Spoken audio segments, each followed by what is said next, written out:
You live. Good morning, everybody, and welcome to day 2, week 3 of Julian Assange's. You should probably do the intro, Steve. Fair enough. He's been cutting Hey, out everyone. He's been cutting out every like 20 seconds. Welcome to the Free Assange Vigil. This is Tuesday morning at the ass crack of dawn. My name is Steve Poikin, and I'm joined by Andrew Smith. We are going to bring you live, basically minute-by-minute updates of the rendition show trial of Julian Assange. I'm not awake yet. I'm really not. I would like to. Oh, Andrew's screen froze. God damn it. I was hoping to kick it over to him so he could kind of walk us through what he referred to as chaos, but I'm not sure what happened to. What I told him not to mess with it. Yep, I told him not to fucking mess with it. Awesome. I'm here. Sorry. Okay. We'll Well, see. you told me there was it was nuts already. What you mean by that? When we get caught up in the thread, we'll see it. Lewis is literally already yelling at people. Like, the first thing I see, we'll get there in the threads. We'll get through it and down to there. But where is it? I think it was Mary's tweet. Yeah. Where is this? Lewis asks him to close his book he is quoting from and reading from, and the witness refuses. The witness says, I have the book, you just have a photocopy of certain pages. Lewis says, what's the yardstick for your diagnosis? The witness continues, my client's assessment and the ISD diagnostic guidelines. Lewis is insisting he closes his book, and the witness refuses again. Lewis is going through each classification and severity. So he's already like, you can't read a book, like you can't quote. But that's, I don't know, an hour ago. So we have a lot of catching up to do to reach that point. Sure. Well, Am I lagging less? I'm not looking at the camera. I'm looking at a bunch of different Twitter threads. That's fair. I'm going to pick this up with Mary Kostakidis' thread. We did live tweet out all of these threads. If you're interested in reading them yourself, you can. They're on the Action for Assange page. As we're going through, we'll tweet more out as well.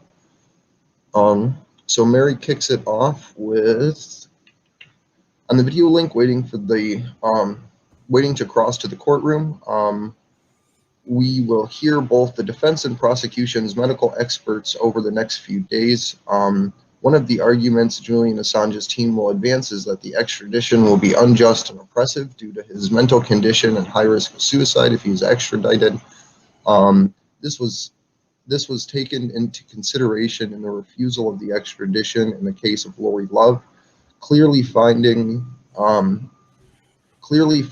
will be contested, and the judge will be asked to make a finding of fact.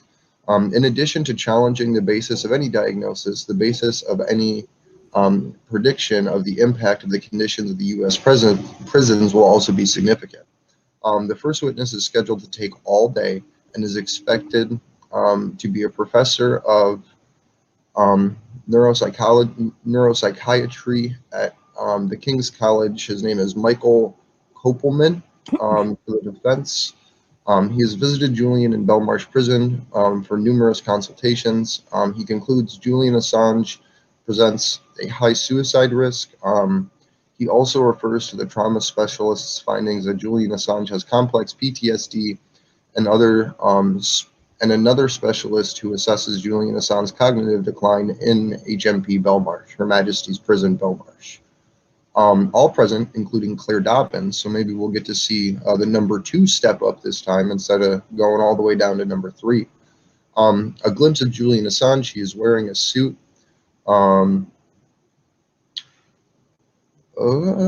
Kopelman is present in the court. We see his back at the witness box. He prefers to stand because There is a sort of chair here. Fitzgerald asks for the press to exercise discretion in reporting the personal matters. Because that's totally going to happen. If we know anything about the mainstream British press, it's that they're respectful. Absolutely. Unless their name's Craig Murray, in which case they're like the most heinous, greatest journalist in the United Kingdom and have to be prosecuted for reporting greatly on Julian Assange, as cited in his indictment. 1 December 2019, severe depression with somatic symptoms, the loss of sleep, loss of weight, hallucinations, and high risk of suicide.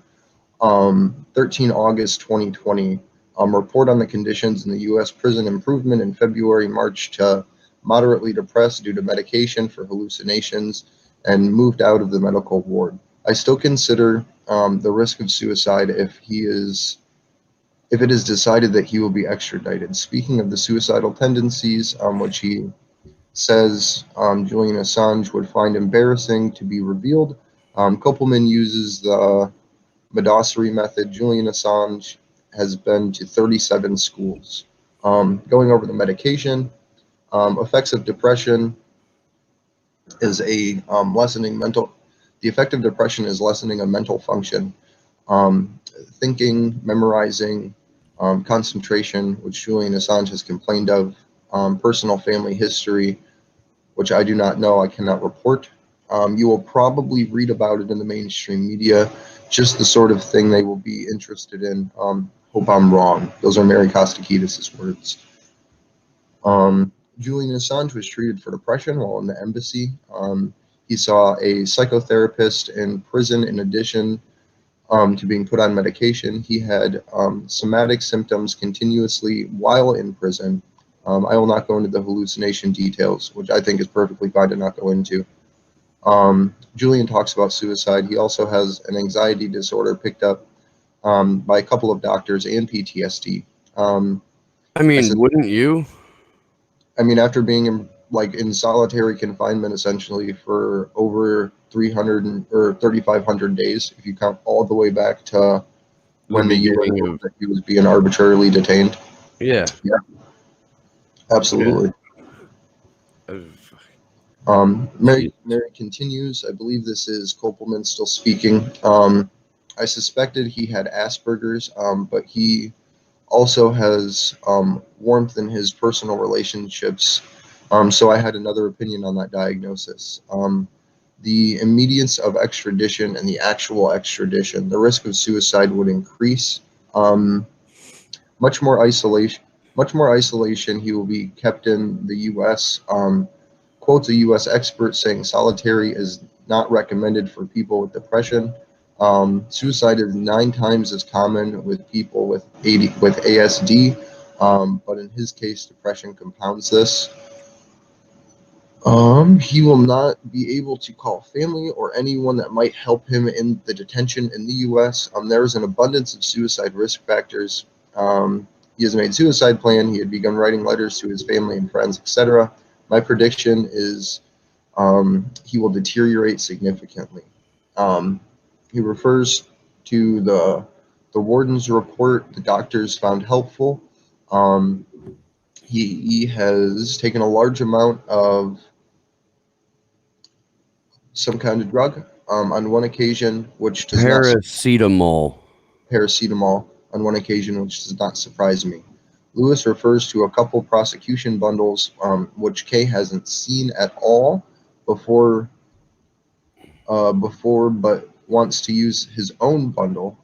Kay says he's not a fan. Couple of quick notes before we transition into the cross-examination part of this. And that's the tweet, I guess, 2 above that on Mary's thread where she alludes to the special administrative measures that Julian would be subjected to if he was brought over to the U.S. But when that's exactly what she's talking about, the SAMs, when she says he would not be able to call family or anyone that might help him in detention in the U.S., there's an abundance of suicide risk factors. we've gone over this before, and it's probably worth doing again at some point. Maybe we should do that with the good Kevin if he pops in during the stream today. But if you're a prisoner and you're subjected to these special administrative measures, that means you don't get to talk to anyone about anything that's happening to you in that jail, in that prison. I'm sure we'll run into the actual descriptions of special administrative measures as we go through this too. Mayhaps, Andre, mayhaps. Mayhaps. But it is intensely brutal. And this is a pretty heavy topic to be covering right at 5 o'clock, 6 o'clock in the morning. But I'm trying to figure out on Mo's thread where it picks up from Mary's.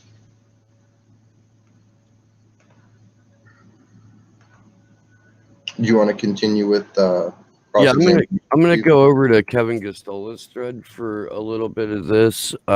This is probably a solid like half an hour or more ago, and I'm gonna need to refresh my page. But Prosecutor James Lewis is trying to quiz Professor Koppelman on ICD-10 criteria as they are used to help healthcare providers identify depression, and Koppelman refuses to close his book, believing it's an unreasonable request.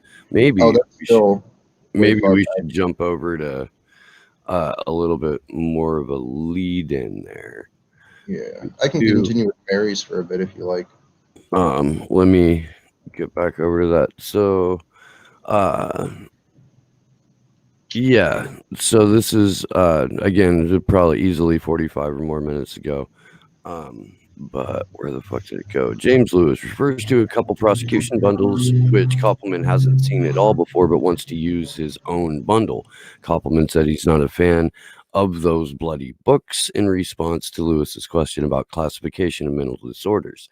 No, I haven't relied on those. I've made a clinical diagnosis. Koppelman. Lewis says that's the common standard. Koppelman says, I've served on committees that formulate these things, and they are very political and vary in how good they are. Lewis conducting a series of questions about how to describe mental disorders and their severity.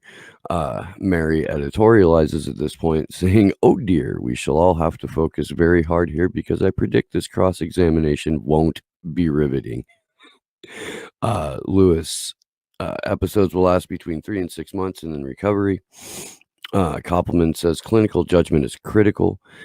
DSM should not be used in a cookbook fashion by people with no clinical experience. Lewis asks him to close the book he is quoting and reading from. Koppelman says, nah. Koppelman says, I have the book. You just have a photocopy of certain pages. Lewis says, what's the yardstick for your diagnosis? Koppelman answers, my clinical assessment and the ISD diagnostic guideline. Lewis is insisting he closes the book, and he refuses again. Lewis is going through each classification and severity. Lewis, severe with psychotic symptoms and hallucinations and delusions. Koppelman says, no, it's not and, it's or. He doesn't have delusions, and you don't need both. Lewis says a person with psychotic depression is unable to function. Koppelman says yes, he is like that some of the time, particularly last year, and his lawyers have found him to be. He's not completely unable to function, but the issue is whether he has hallucinations or delusions, and he has. Lewis says, you are a neuropsychiatrist.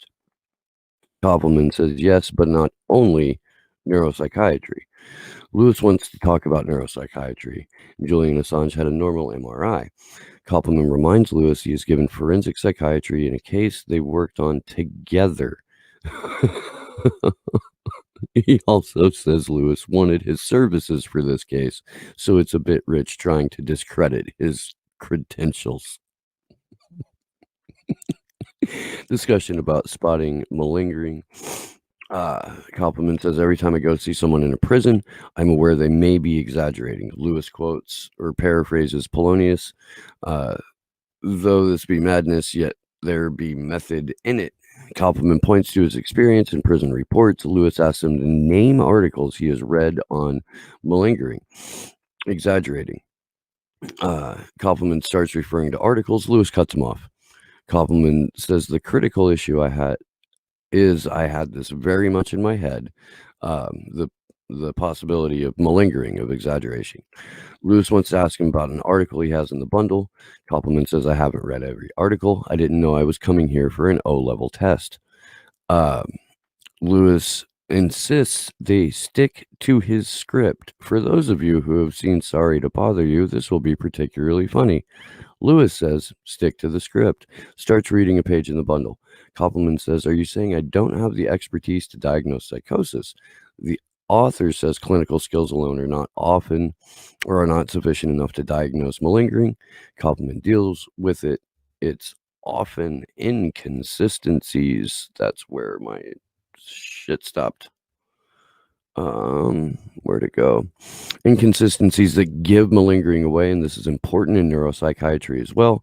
None of the psychiatrists have challenged whether Julian Assange has had hallucinations. Lewis disagrees. Koppelman wants to elaborate. Lewis refuses, referring him to the opportunity when being re-examined. Koppelman says there are more people with hallucinations in prisons than in the community.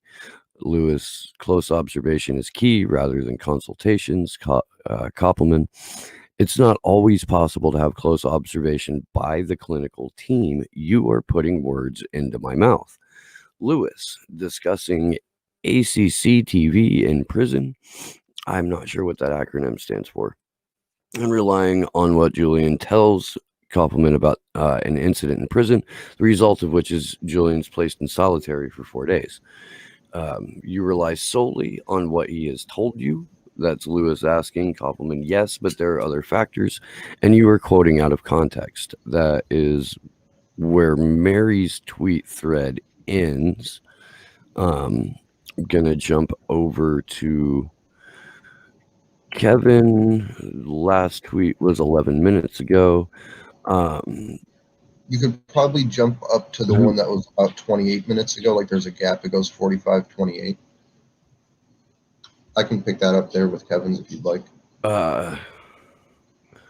He says Lewis claims he's establishing a yardstick for measuring what he will cross-examination Koppelman on related to Assange. Koppelman adds Assange has great difficulty in concentrating and memorizing, and his lawyers have found this particularly evident in the second half of 2019.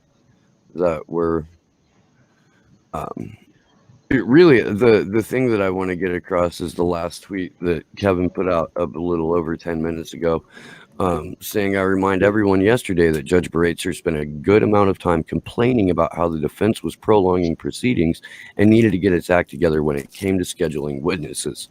This is in direct relation to James Lewis, who obviously got a batch of the good Peruvian flake yesterday, because he's just going at this poor witness like a fucking semi-rabid chihuahua. Well, we haven't actually seen Lewis in court since Friday. Yeah. I believe. Like he showed up yesterday and talked a little bit at the end of the day about the witnesses and met with the defense about trying to get them scheduled and figuring out what that looks like. But Lewis was absent from court. They had their, as Steve puts it, the like Johnny Bush League, Joel Smith. Johnny Bush League. As their cross-examiner yesterday, and he did a way worse job. Like it was amazingly terrible. But Lewis has actually now had Friday, Saturday, Sunday, Monday, and into now Tuesday to actually recover and prepare to be mean to some doctors. So he's probably on the edge of his seat with excitement right now.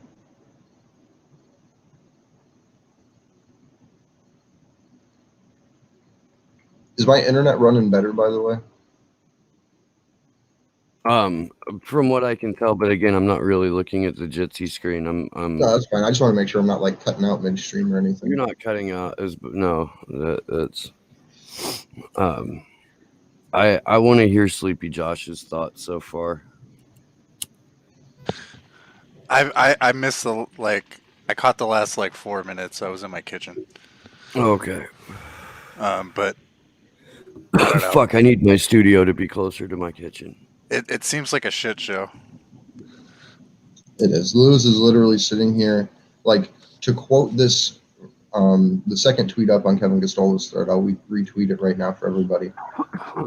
But Copeland says, yes, I try to evaluate whether Mr. Assange was exaggerated or maligned by. Lewis cuts him off. I was wondering if we could just stick with the script for a moment, or Yeah, stick with my script. I heard that part. It's like, what the fuck, you? What Right. script? This is a fucking testimony, you piece of shit.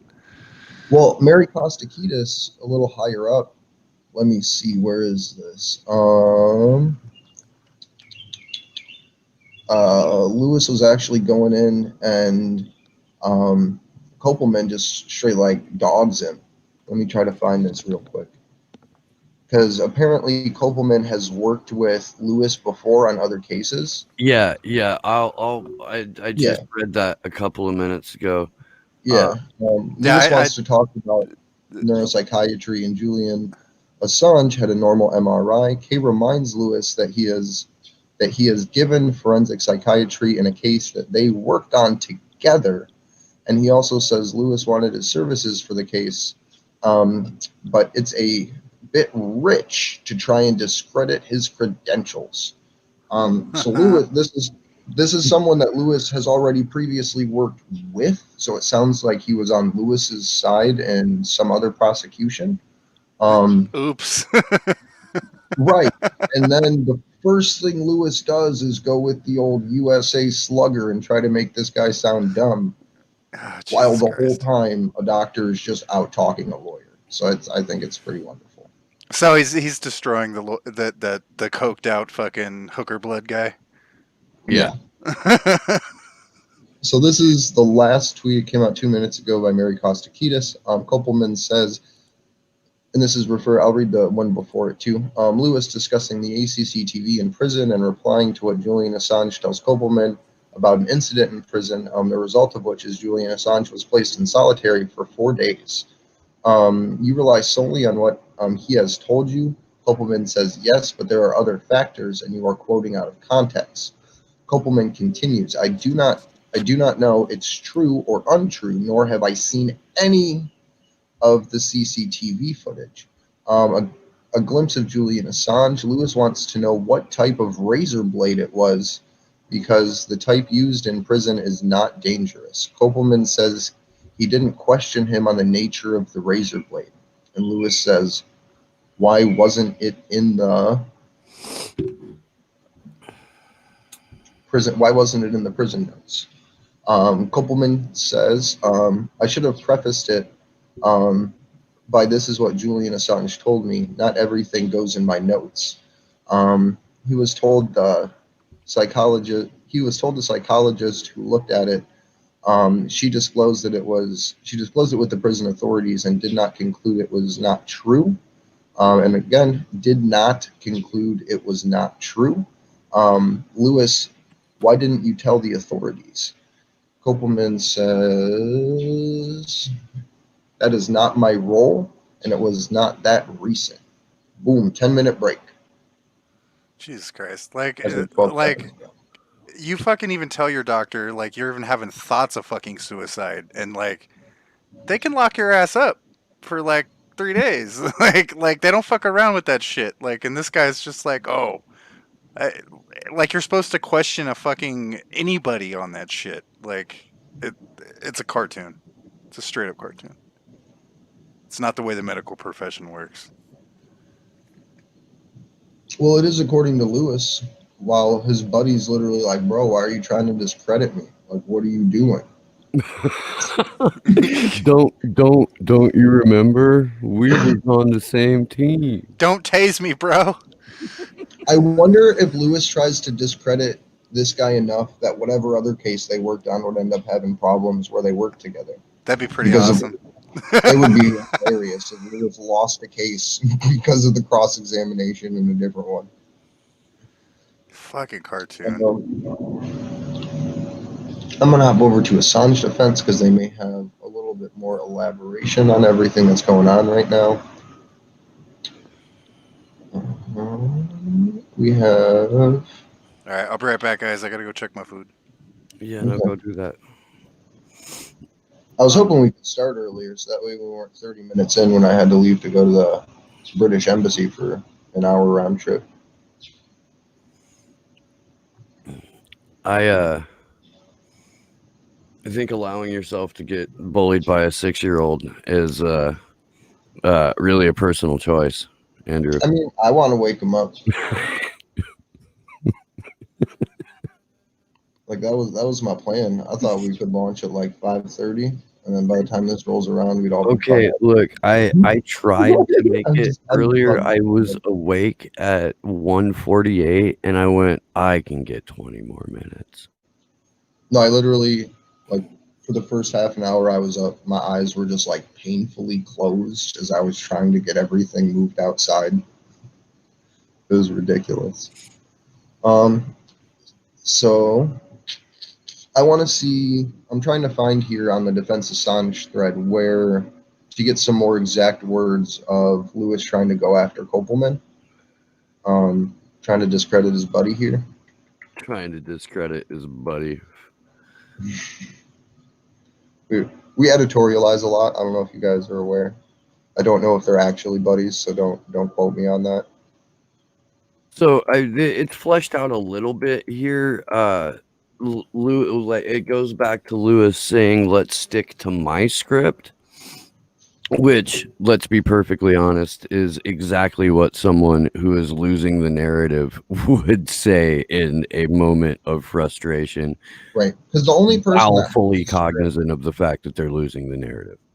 Yeah, the only person that has a script, right, is Lewis, Vanessa Baraitser, and Arbanoff at the behest of the State Department, like the U.S. State Department. So, like, the script is all of those little wonderful pre-prepared statements that Baraitser's read for the last year now in court.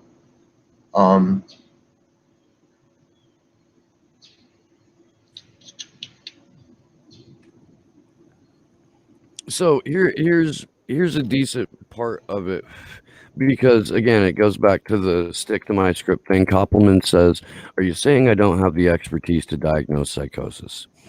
Lewis says clinical qualifications alone are not sufficient to diagnose malingering. Is that correct? Koppelman says it's difficult to define. It's actually inconsistencies that indicate malingering. Again, this is exaggeration of a psychiatric condition. That's what malingering is. But some think there's a test for it. I'm a bit skeptical of that.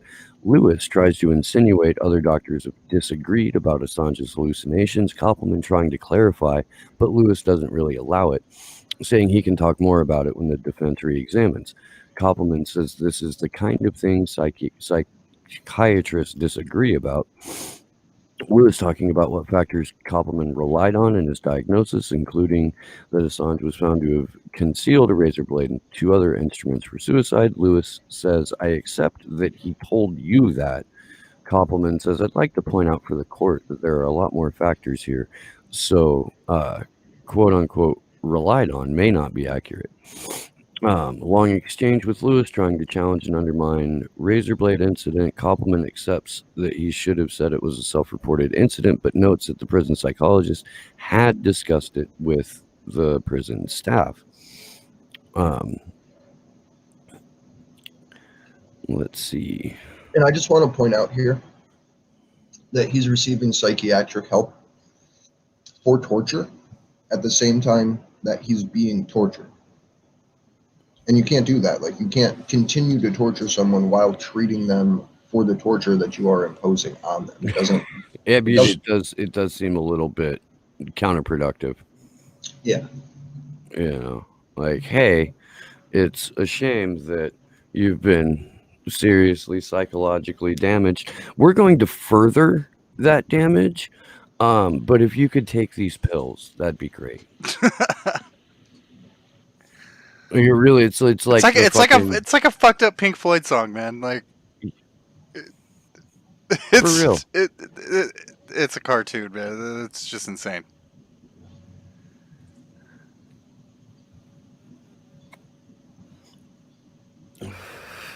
In my chat here, Liam314, how can they say stick to the script to a witness while cross-examining him? It doesn't make any sense.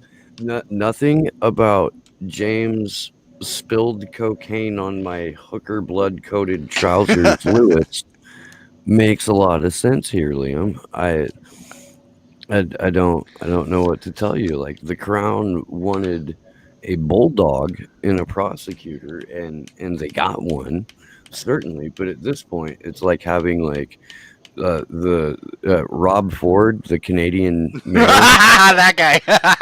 Yeah, who unfortunately passed away.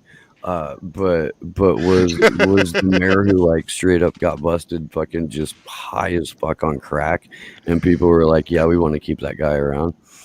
Do you know the problem with bulldogs? They're really loyal and they can bite hard, but they're fucking stupid. Right? Like they'll just sit there and like wags their ass, having no idea what's They going are. on. My dad had a bunch of those over the years, and yeah, they're not the brightest dogs. So Lewis is up there, like with his chain as far out as it can go, fucking throwing spit in a literal doctor's face, trying to discredit a man that does this for a living. Have they said like, I'm glad you asked that yet? No, Not not yet, yet. but it's early. It probably won't happen today simply because this is a medical cross-examination. So I don't think that Lewis will necessarily be out-lawyered, which I'm pretty sure is why Lewis is choosing to only at this point examine non-lawyer witnesses. Because the last person he talked to on Friday was Daniel Ellsberg. No, Ellsberg was Wednesday. Yeah, sorry. No, Ellsberg was Friday, wasn't it? Who did he examine on Friday? Because it opened with Lewis doing a cross-examination on Friday and then closed with Dobbins. God damn it. I'll have to check, but it was oh, god damn it. Was that Shankman dude? Kerry Shankman. Yeah. Well, that was who Dobbins cross-examined. Lewis didn't. There was someone earlier in the day that Lewis was examining. I don't know. He took the first half of the day and then handed it over to the backup hitter so he could go take a break. I will be right back, though. He had to re-up on Adderall and Coke. Fucking bastard. Is this guy's British, I'm assuming? His dealer was in fucking Monte Carlo for the weekend, so he had to get like it was now that England isn't part of the EU, it was harder to travel to he couldn't make it to court yesterday. I'll be right back, gentlemen. So just to pick back up here on Mo's thread, he said, and this is Mo's own words about what's going on. There is a challenge as to Professor Kopelman's credentials by Mr. Lewis. The professor says that it is a bit rich since his services has been sought not only by the state in other cases, but quite recently by Mr. Lewis himself in a separate case. Laughter in the court. So this is where it's starting. Good times. I think that's an equivalent to I'm glad you asked that question. Right. When the court has literal audible laughter that gets notated and heard via the shitty cloud video link, like that's pretty fucking bad. But to continue, there is a discussion now as to the importance of being aware of the aggregation and the malingering by patients. Spotting exaggerations and malingering is in fact a big part of neuroscience, Professor Kopelman says. Every time I have been to prison, I am aware of the possibility of exaggeration. Every time. There is now a discussion as to whether Professor Kopelman can, from memory, discuss the principles of being able to spot exoneration and malingering. It's inconsistencies that often give away malingering. But there are advocates who think that some kinds of malingering tests can be very helpful. But the professor says he is very skeptical about the latter idea. Lewis then asks Kopelman, is it difficult to get the right answer? There is no hard and fast method of doing it. Kopelman replies, one of the best tests and controls in detecting aggregation is close to monitoring in a clinical setting. I fear you are putting words in my mouth. The judge says your answer, Judge, your answer was yes, there are complicating factors. Okay, so the judge says your answer was yes, there are complicating factors. And then Lewis clarifies for Kopelman, or Kopelman clarifies for Vanessa Beratster and says, yes, my lady. Which he's already being more polite than James Lewis is. There is a conversation about two suspected incidences which occurred in prison, were self-reported by Mr. Assange to the professor, and which the professor noted in his report. There seems to be an implication to determine whether these events were staged or exaggerated by Mr. Assange. I don't know if people know this, but Julian Assange is human. He's not a robot, he's not an alien, he is just a flesh and blood mortal man. So I don't think this is exaggerated. Literally after 10 years of torture, yeah. So that's where Mo was when we got up to the break. Oh, Steve, you'll love this part. Let me get back up here. Because Mo actually clarified a little bit better about something. So you will find this fun, because this is actually what we've been waiting to have happen at this point. And this is going back to Mo's 6 a.m. tweet. There is some challenge as to Kopelman's credentials by Lewis. The professor says that it's a bit rich since his services have been sought not only by the state in other cases, but quite recently by Lewis himself in a separate case. Laughter in court. Yeah, that is a little bit more detailed than Mary Kostakidis's editorial note, defense mirth, which cracked me the fuck up. I don't know what mirth means this early. Mirth means joy and laughter. That's fair.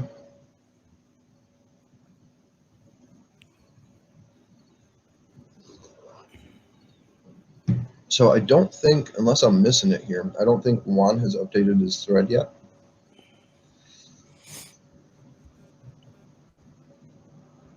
Okay.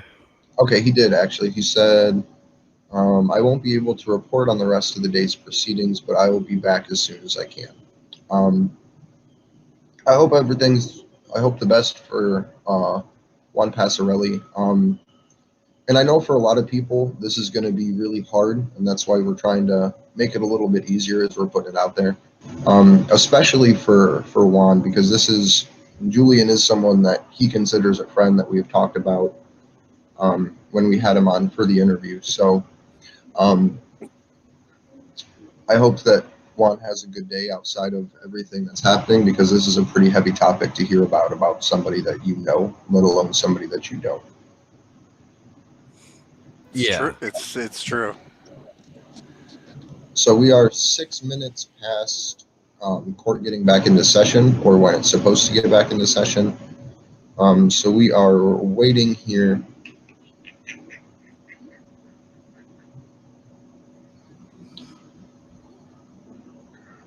Richard Medhurst, I think he picked right back up as it kicked off, because 6 minutes ago he said back and forth between Kopelman and Lewis regarding one instance where Julian was confined in the prison. That's an older thing.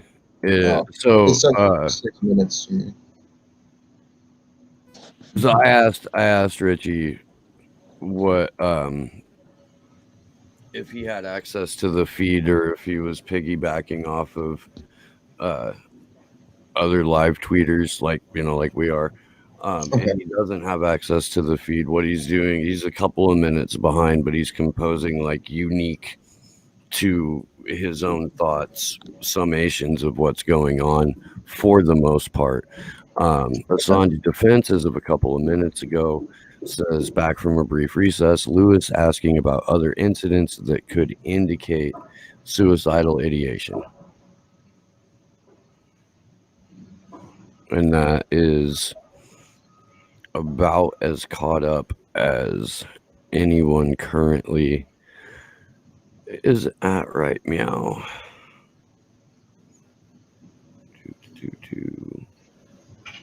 So if anyone in any of the chats has any questions or would like clarification about what has happened for the last 2 weeks and 2 days in this trial or before, please let us know.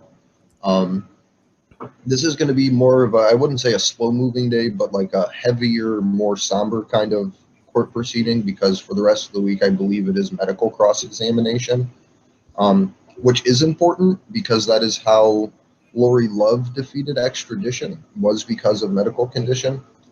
So it is, as hard as this is going to be to go through a lot of the time, as they get into the like nitty gritty about Julian's psychological situation and all of that, it is important to remember that having this in the public space is something that will definitely help and could ultimately be what stops the extradition. But that's just kind of where we're at with it. But hey, Watchman, how are you? And let's also not forget that, like, the breaking or the attempted breaking of Julian Assange is something that is intentional. It is like basically a mission statement from the U.S. government. So Mary Kostakidis put out a tweet 4 minutes ago as they were getting back from recess, and she says, someone has gone to speak with Julian. Kopelman wears spectacles and looks like he is in his late 60s or 70s. More discussion about items Julian Assange had concealed that were found by prison staff as reported by Julian Assange. Kopelman says whether or not it's true, he has clinical depression and is suicidal. Man, that's a gut punch. I ain't gonna lie.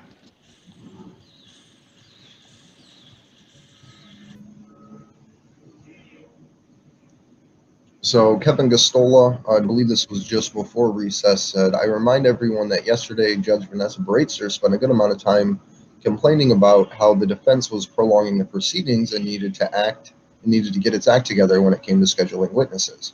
And to provide a little context on that, because I think it is really important to mention, it is the U.S. prosecution and Vanessa Breitzer herself that is making these court proceedings take so long. The defense, since June 22nd, had all of their information in, right? Everything was submitted since June 22nd. A new superseding indictment was released June 24th, didn't get in the hands of the defense, prosecution, or UK legal system until late July or early August. And Julian did not get rearrested on those charges until September 7th, which was the beginning of the first round of these hearings, or the first week of these hearings.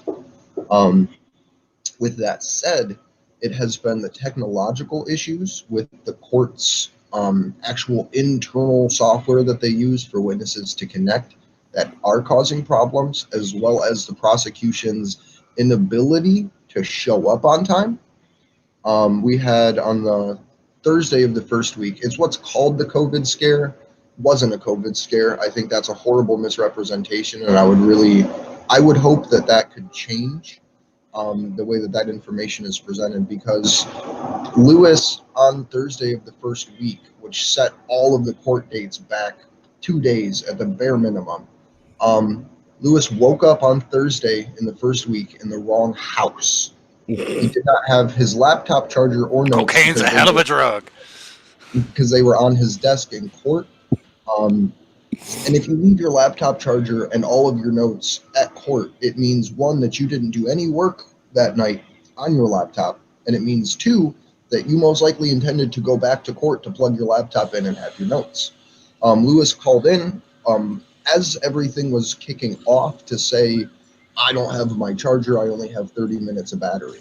Judge Vanessa Breitzer says, no, we're going to keep going. Lewis connects on a different device. And he can be heard and he can hear, but he cannot see or be seen by court. And again, Vanessa Breitzer says, no, we're pushing forward. And then Lewis says, well, I can't cross-examine witnesses like this. It's not possible. And Vanessa Breitzer, to her credit again, says, well, tough shit.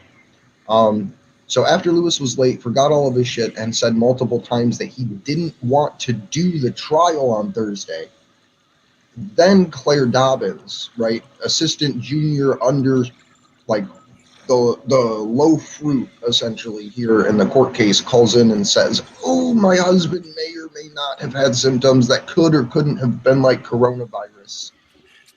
And then court gets suspended for 2 days. That needs to be recognized, and it should be the prosecution that is removing witnesses, not the defense. Just to make that clear as day, that it is the prosecution and the mismanagement of this court case by Vanessa Breitzer that is allowing this to go on so long in this way. You had to the point that the prosecution was getting 4 hours to cross-examine a witness, while the defense was getting half an hour before and half an hour after. That's a misappropriation of time. If one team is going to get an hour, the other side should get an hour, and then you move on. Or one team gets 4 hours and the other team gets 4 hours. Like, that is how you do open, fair justice. Because what happens is the prosecutors representing the United States, Lewis, Dobbins, and Joel, go in and start throwing punches and then end up getting knocked down, slapped around, and then they say that they're done cross-examining. Like, they had 2 witnesses at this point that have literally said, I'm glad you asked that question. And they'll just call questioning early when it's something that's making them look bad, and then complain that, like, you didn't have another witness lined up, when there was. But this is happening not in person, so the witnesses aren't there to be present to take the stand that day because of the COVID restrictions, like the UK's COVID restrictions, that aren't allowing this court to actually be open for witnesses to appear. I wanna draw attention to something real quick, because in spite of some of the tense exchanges that have taken place between QC Lewis and Vanessa Breitzer, about 45 minutes ago,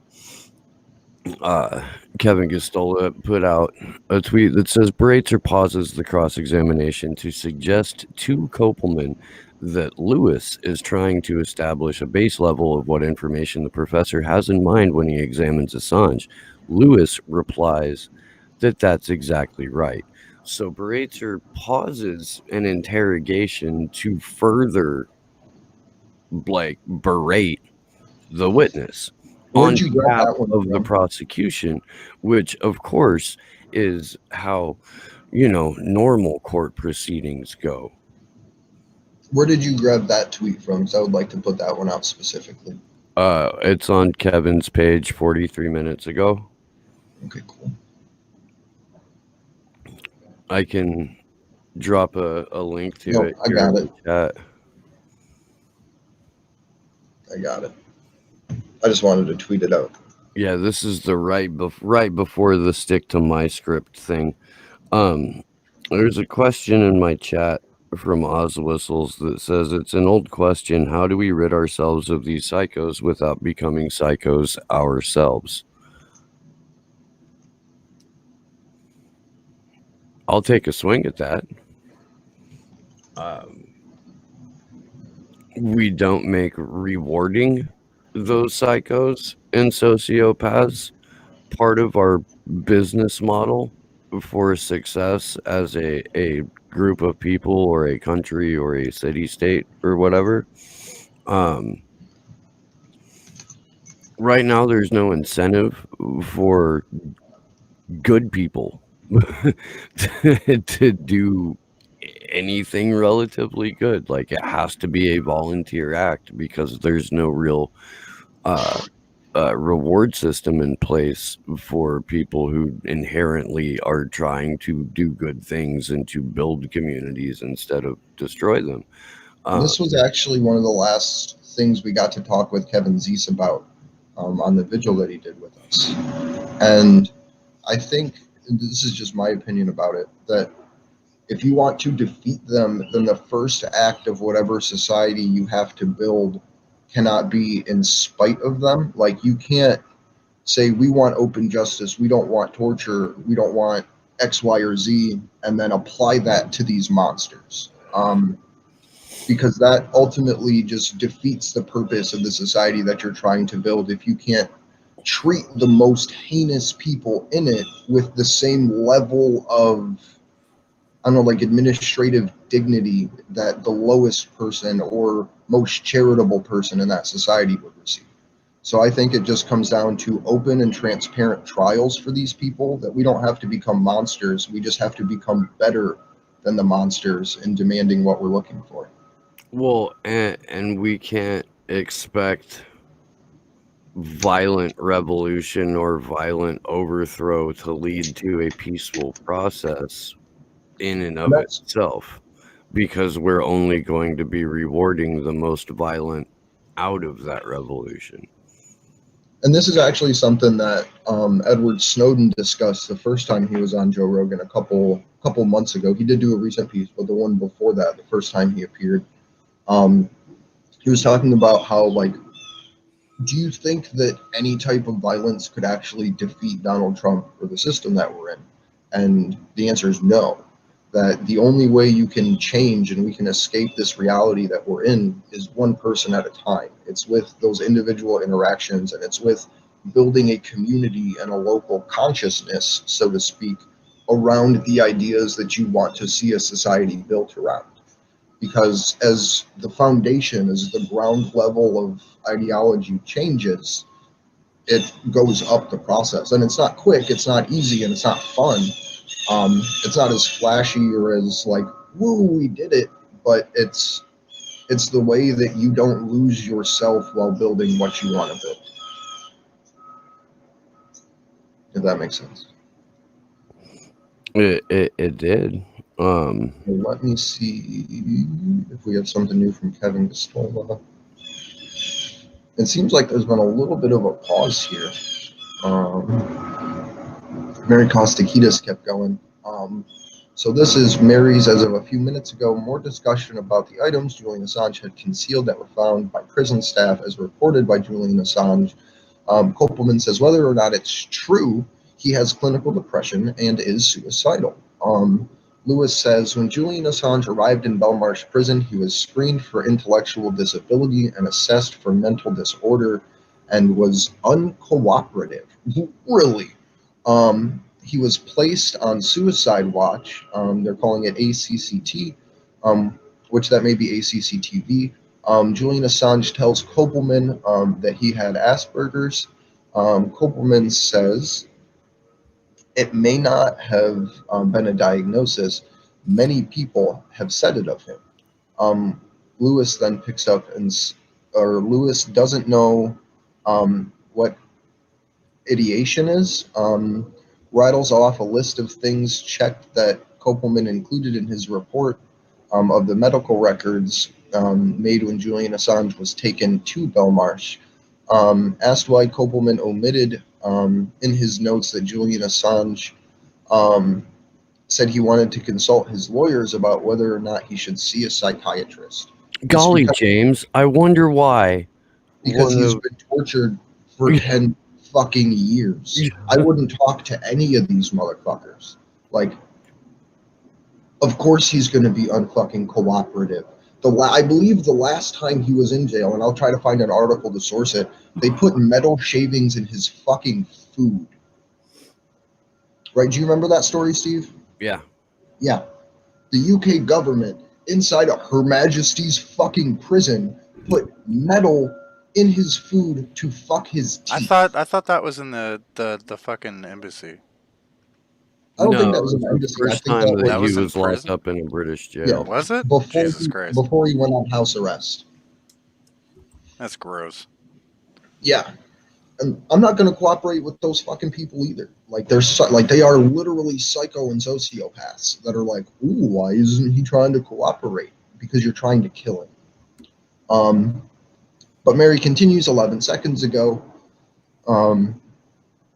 And this is after Julian said he wanted to consult his lawyers about whether he should see a psychiatrist, or that he reads the British Medical Journal. Kopelman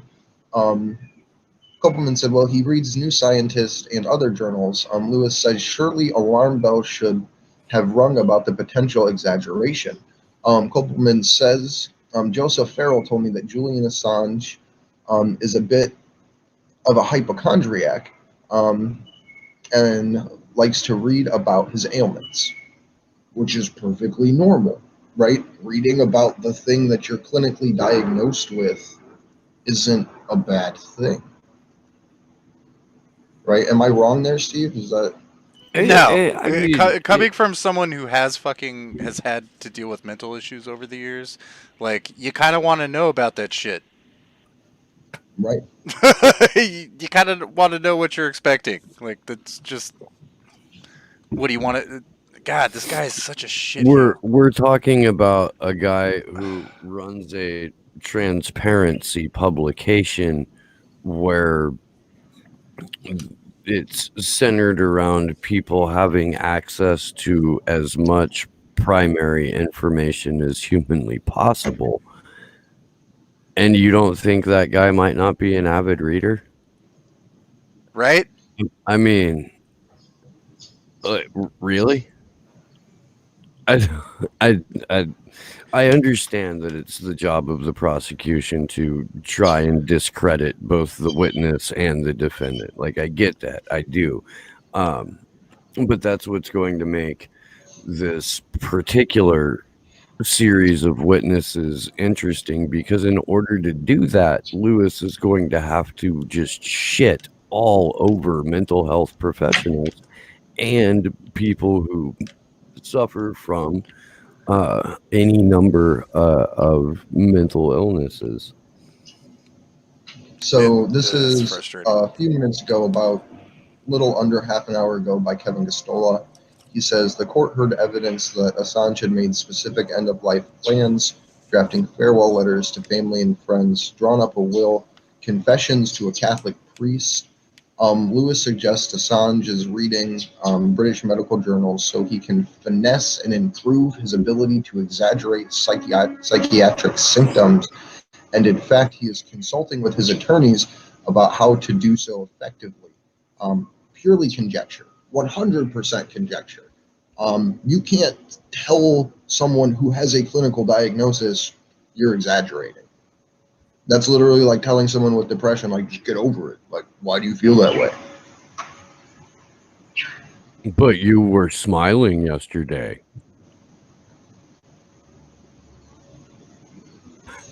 Richie Medhurst. What an absurd insinuation that Julian somehow learned to fake mental illness from reading a few issues of the British Medical Journal, and it's not his arbitrary confinement and imprisonment of almost a decade that has impacted his mental health. Yeah, no shit.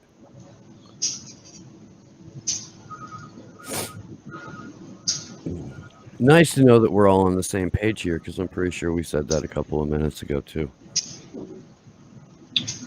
Yeah, no, certainly it's not the forced imprisonment, Julian Assange could not go outside except for a very small balcony at the Ecuadorian embassy for 7.5 years. Seven and a half fucking years of artificial light. That's fucking, I'm not doing well after 7.5 hours of artificial light. Flat out. I hate that shit. Like, and I'm not even one of those people that thinks that they tune fluorescent lights to a specific frequency to drive you fucking crazy. Even though they might. So this is as of 2 minutes ago on Assange defense. This is at Defense Assange if you're trying to follow along. Lewis asking why each bit of information wasn't in his report that he reads from medical and scientific journals, again implying that Assange is malingering. Kopelman says not everything goes into report, or it'd be very long reads medical journals because he is fixated on his own medical condition. And then the defense of Assange actually links to a statement by the UN Special Rapporteur on Torture, Niels Melzer, which I don't think we can have this audio up, but I'll drop this in the chat for everybody. If you want to go and check out Neil Melzer's statement.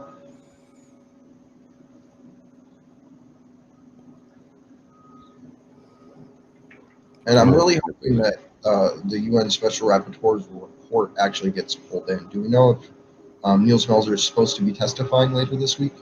I'm not 100% on that. I don't know if we have access to the witness list. It's on Cryptome, I believe.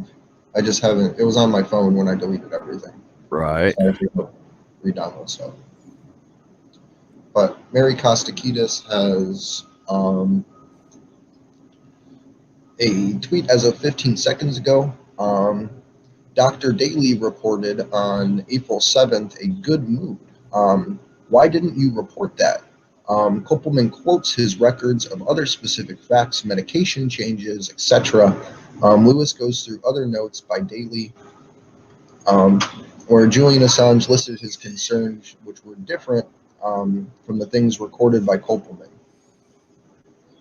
And it looks like it left off with why didn't you? So we're going to wait for the rest of that to populate.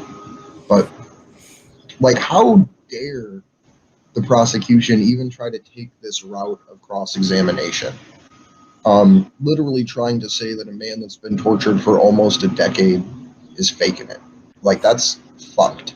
Well, again, what else are they supposed to do? Admit that Julian Assange has been a victim of prolonged and sustained psychological and now physical torture? Is that what they're like that's the alternative. The alternative is to be like, yes, we have had this man tortured for the specific purpose of ruining both him and the outlet that he is the editor. You know, he was the editor-in-chief of. Like, they've got to try to discredit the very stark reality that this man is a victim of prolonged and sustained torture. So the only way to do that is to just stand there in front of everyone in that court and fucking peel away every last remaining fucking scrap of humanity within them, so that the only thing that is left is cocaine and hooker blood.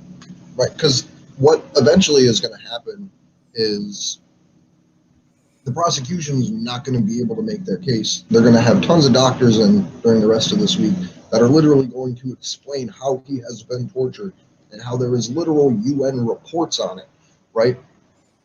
So this whole process of trying to examine him in this way just seems foolhardy to me, because all it's going to do is just waste more time, which is probably the defense's strategy, more so than trying to discredit people, but just building this bullshit circle talk, kind of like I do when I try to explain a long point, where they're just ultimately going to fail though. But what they are trying to do is just use as much time as possible so they present their case in this way, which I think should hold them in contempt of court, because if there's a UN report by someone who is an independent body that investigates torture, the decision, like, it's already there. Like, all of the evidence for Julian's torture is already there. So we've got a couple of minutes ago, right after the Assange defense account posted the clip from Niels Melzer, which, by the way, Niels Melzer put up less than a half day ago. So we should get that tweeted out. I think you said you did. I'll do the same. At any rate, Lewis continues to ask why various factors weren't in Kopelman's report. Kopelman says the report is already quite long. You could always find things I've left out that you think should be there. I found those to be administrative factors and tried to include psychiatric factors. So now it at least appears that now the tactic that Lewis is using is not to discredit the credentials of the witness, but rather the bulk of the materials that he prepared ahead of this testimony. Man, maybe I should make a second cup of coffee. Words are there, but they're like just out of reach. Fucking need to do some morning calisthenics or something, get my stretch on, be able to grab the words that I'm reaching for. Sorry, I'm replaying today's video to the DC police, or today's action. I apologize if I'm like just staring at my phone. Mm-hmm. No, it's okay, buddy. Let me see if okay. So hang on. Let me pick up Mary Kostakidis' thread here. It's from about 10 minutes ago. Lewis questions him about things Koppelman has left to another consultant psychiatrist. Koppelman says he did not develop a relationship with Julian, and I don't agree with everything he concluded. Lewis said Dr. Daly reported on 17 April, mood good. Why didn't you report that? Koppelman quotes his record of other facts, medication changes, etc. Lewis goes through other notes by Dr. Daly, where Julian lists his concerns, which are different to the things recorded like Koppelman. Why didn't you record all the things that show he had quote-unquote normal concerns? Koppelman, my report could have been twice as long, but I have chosen to report what I think was psychiatrically important. Like, how could you not start talking to this man like a typical American tourist when suddenly encountered somebody who speaks a different language with them, and your only training makes you talk slower and louder? Do you know what I mean?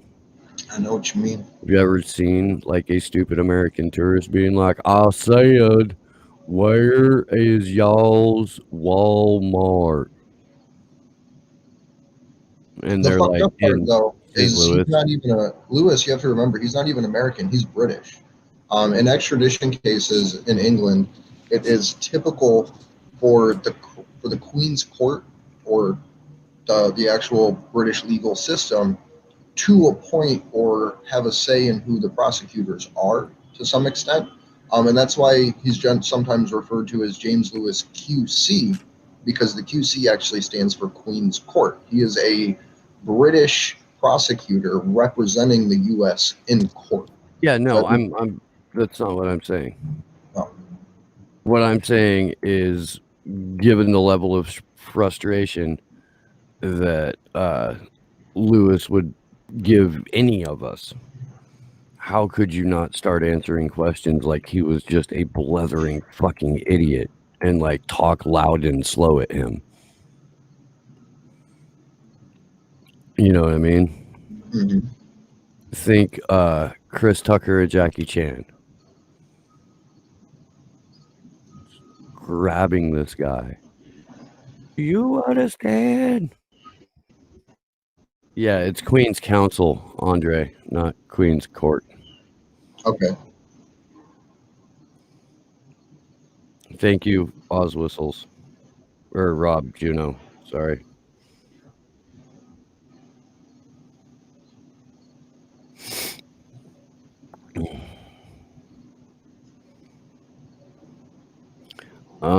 Let's see.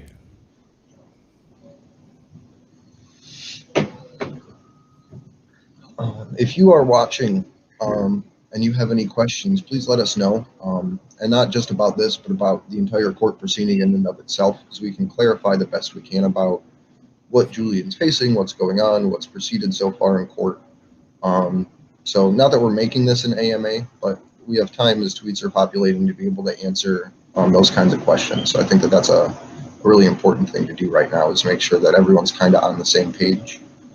But Kevin Gastola a minute ago put out a clarifying statement a little bit about that April 29th, 2019 statement. Kopelman is told by Assange that he had a near-death experience. He wondered if the CIA is finding ways to get him, which was noted as possible paranoia, concerns about the case being strong enough to fight hundreds of lawyers the U.S. had fighting against him. So we know that there's been a grand jury impaneled. There was a grand jury impaneled against WikiLeaks for the better part of a decade. That every department, intelligence, law enforcement, like FBI, those kinds of things, had their own WikiLeaks division, specifically and only to find ways to target Julian Assange. We know from the Stratfor leaks, and I think it was H.B. Gary, about how they want to target him. We saw in, I believe it was last week, during the discussion of the redactions for his for Cablegate and for the Iraq war logs, that Julian, even back then, was the term people try to use is paranoid, but was realistic about the surveillance that is on him and about the CIA's tactics to take him down and all of these other things behind the scenes that just reveal the heinousness about what's going on. Heinousness, like that's the word. But yeah, that's literally what we saw, is that Julian has always taken these measures because he's always felt like these intelligence communities were going after him, because they are. And it's something that there's documented evidence for. So I think that may actually, in my opinion, would be a better way to bridge this, now that the idea of the CIA targeting him has been brought up, and the fact that all of these lawyers have been brought up, because it would essentially show, if the Stratfor emails more or less were introduced at this point and the UC Global cases, that the paranoia wasn't unfounded, but it was designed to force Julian into states of psychosis and states of like detrimental mental illness, because that's what they were trying to do, and that's what they said they were trying to do in those revelations. So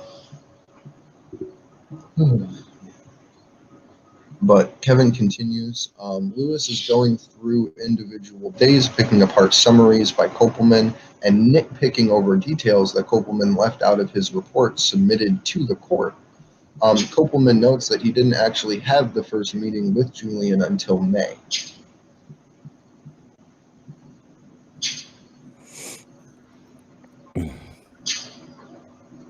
And I just want to say, like, as I'm reading through here, that Kevin gets a lot of trolls that pop up that don't look like they're real ass accounts, that say like heinous shit. So I just want to say that I'm sorry for whatever trolls are attacking these people that are doing excellent work, because it is a bit like fucked up. Well, you kind of knew that they were gonna come out of the woodwork during the mental health portion of this hearing. Let me see where Richard Medhurst is. So 2 minutes ago, Kevin Gustola says Lewis is going through individual days, picking apart summaries by Kopelman and nitpicking over deep details that Kopelman left out of his report submitted to the court. And Kopelman notes he didn't have first meeting with Julian until May.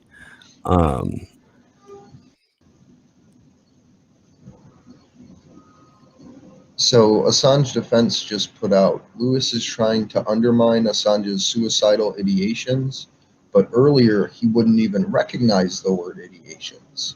So Kopelman pushing back against the question of his own expertise and to why every comment on his mental state was not included. And he says, I do not pretend to have put every comment in.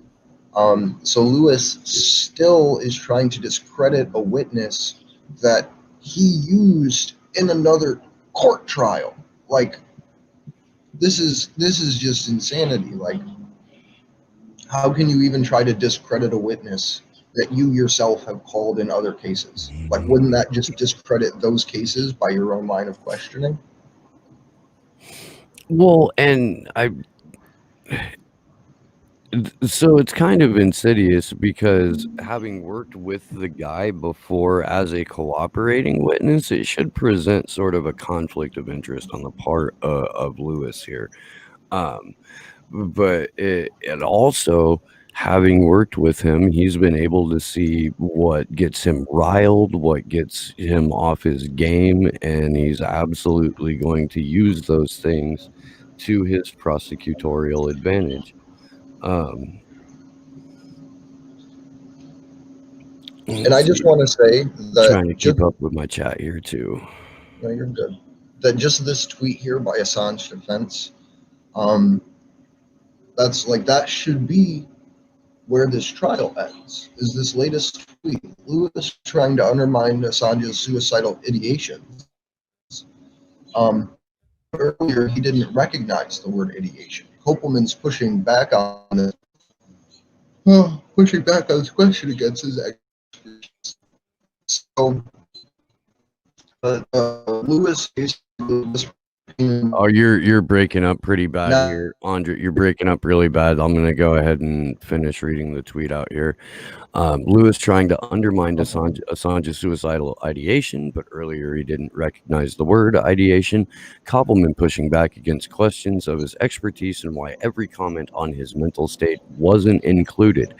I don't pretend to have put every single comment in. You're right, dude. At what point does any sort of semblance of actual, I don't know, judging on the part of the judge occur where it's okay, 5 minutes ago you had no idea what this word meant, now you're trying to use it in big boy context in order to discredit this witness? If you don't know what the word means, James Lewis, you shouldn't be using it. right. Like, how can I don't know? This is just ridiculous. This whole like, I'm glad that this is getting brought up because it is super important. But the fact that Lewis is trying to present it in this way is ridiculous. But we're probably a couple, like, I'm guessing, like half an hour away from another recess because Lewis is going to pull some dumbass line of questioning out where he has to admit that Assange is suffering from these things.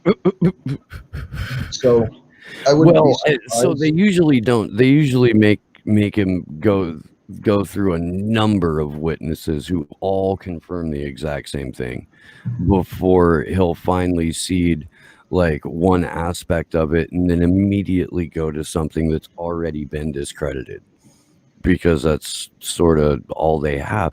I mean, again, I can't say this enough, dude. The entire case against Julian Assange is built on innuendo, smears, direct disinformation, and a fucking scared shitless compliant fourth estate in establishment media.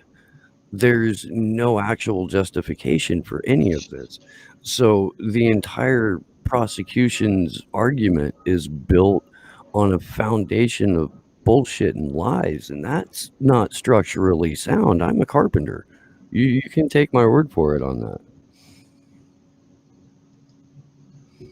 This makes me just want to become a lawyer, Oh God, right? no. So Mary Costakides has a bunch of tweets up in the last 5 minutes. Well, 8 minutes it starts. Kopelman lists the things that he discussed with Julian Assange, saying he doesn't discuss self-harm with everyone. Lewis is going through Daly's. This is like prison medical doctor. His name apparently is Daly. Lewis is going through the Daly's prison records. A man who is relaxed, thinking of his case, etc., and comparing them to Kopelman's records. Kopelman says he has been more revealing to me.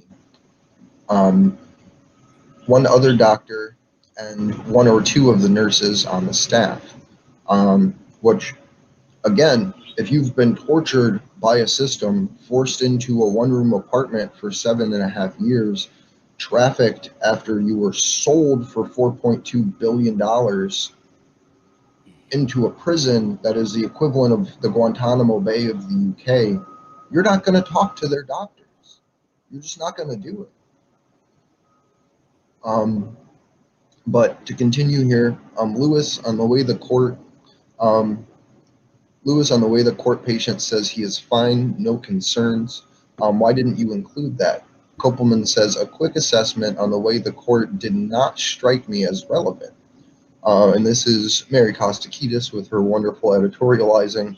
Gosh, who would believe that? Who would believe? Wow, I can't read. Who would believe that given what Julian is facing? Lewis then asks, asking about the various times of Daly's notes. He says, not suicidal. Kopelman says, I might as well have photocopied all of the prison notes. So this is Lewis failing again and Kopelman just taking some punches after his buddy called him inexperienced and not a medical expert. So I'm assuming Kopelman has a little bit of an anger problem now against Lewis. But Lewis again says, asking about the various times in Daly's notes marked not suicidal. Kopelman says, I might as well have photocopied all the prison notes. Lewis says, you might have changed your opinion. And Kopelman says, that's what you're hoping.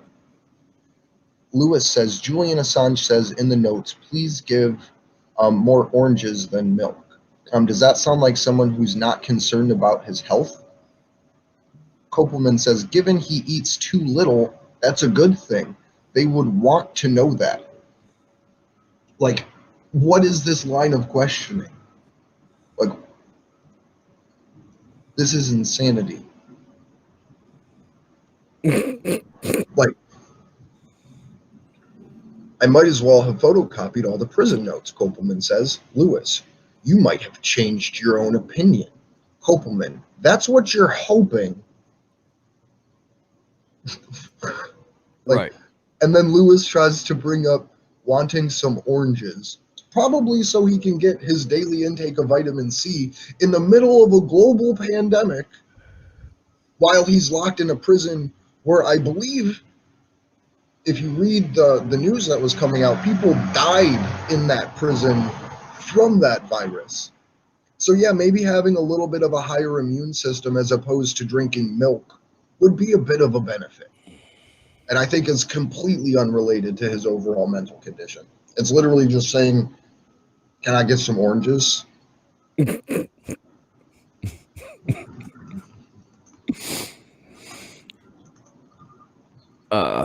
Mary continues, Lewis quoting, he denied having any thoughts of self-harm, with the fact he was going cold turkey because he came off codeine, which he was on in the embassy, explained his low mood.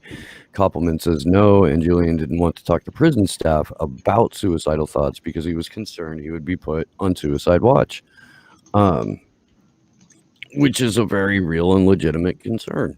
Like, if you personally have history with anyone who's been depressed to the point of contemplating suicide, the last thing they want to do is talk about that shit. Especially if you're incarcerated, especially if you know that what passes for like protective measures amounts to more torture. Like just that little exchange right there, just fucking like, because he's not even going over what Kopelman has in his notes because they probably didn't read them. Because every other time there's a defense witness, it seems like Lewis just is fucking unprepared.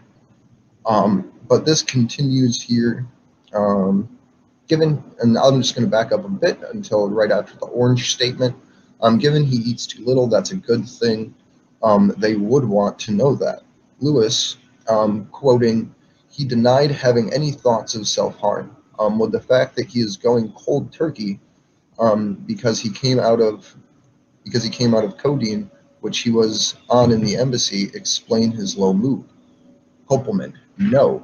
And Julian doesn't want to talk to prison staff about his suicidal thoughts because he was concerned they would put him on suicide I watch. just read that. No, I know. I just Okay. think it's important to reiterate. Okay. Kopelman reminds Lewis that all observations he is reporting were made before Kopelman started seeing him. So again, the prosecution doesn't even know the timeline or the order of how events have unfolded or how any of this coincides with any of the rest of it. Like, he's asking him questions about the time that he wasn't Julian's doctor. Like, I don't think that you can actually do that. Like,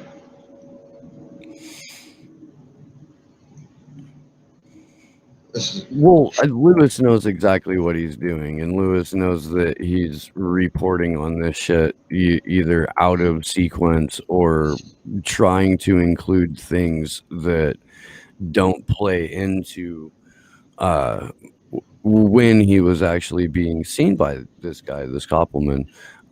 He knows that. He's just trying to muddy the waters as much as possible because, again, he's coming from an indefensible spot. You know, it's his job to try and destroy the character of a victim of prolonged and sustained torture and the people who are describing it. Like, if you're starting from a place of soullessness, I would not expect a lot of genuine or sincere testimony.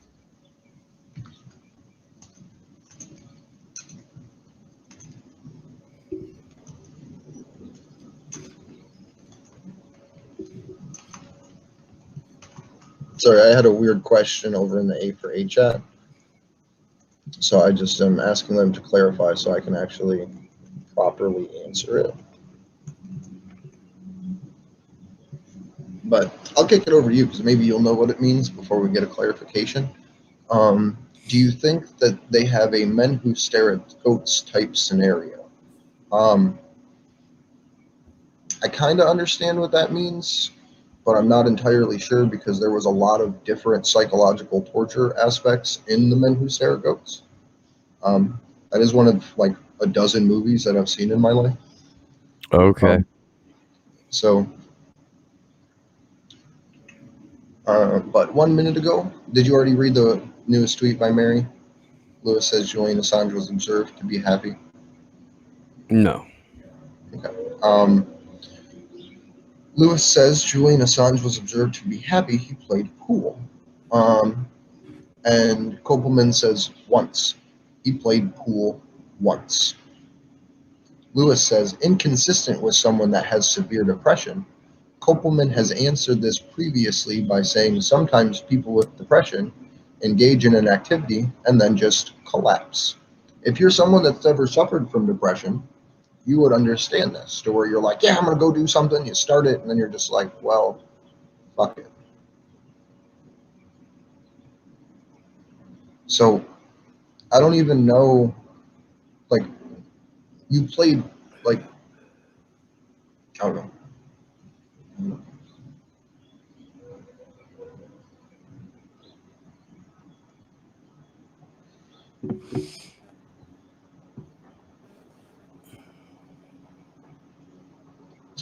So here's a little more clarification from Kevin Gastola on the statement about oranges.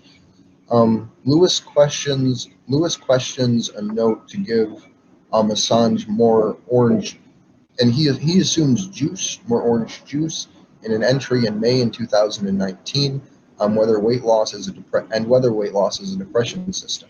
Kopelman insists that quite significant weight loss is a factor. So they will give him anything that is going to help him boost his daily intake.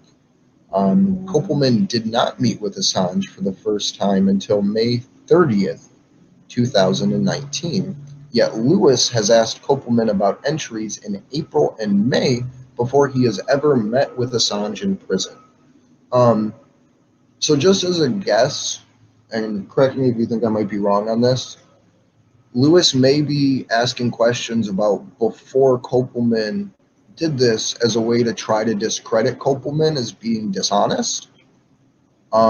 basically trying to get him to answer questions that he wasn't there for, and trying to set a trap of Lewis being able to then turn around and say, well, you weren't there, how do you know that? Or some bullshit like that. Well, So that's, and to add to that, Kevin Gostola just tweeted out that Lewis is openly and repeatedly trying to pressure Koppelman into changing his diagnosis of Assange's mental condition.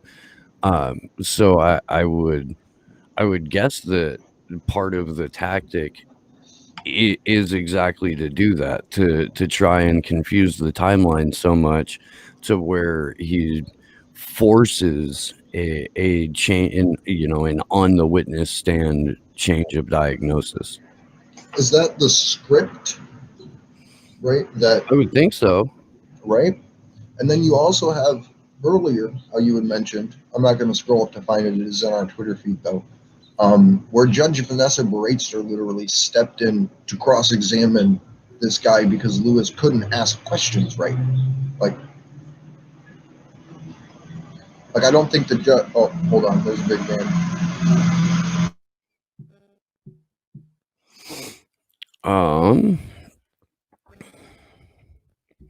It's loud as fuck on that street too, man. Yeah, it is. I can still see my breath. So, let's see where Defense Assange is at. We got 2 new ones in from them 4 minutes ago. 3 minutes ago. Kopelman referring to Julian's declining to report any ideations of fear of being placed in solitary confinement. Lewis trying to suggest that Kopelman might change his mind about his diagnosis. Kopelman suggests they're minor factors. He is not going to change his diagnosis based on them.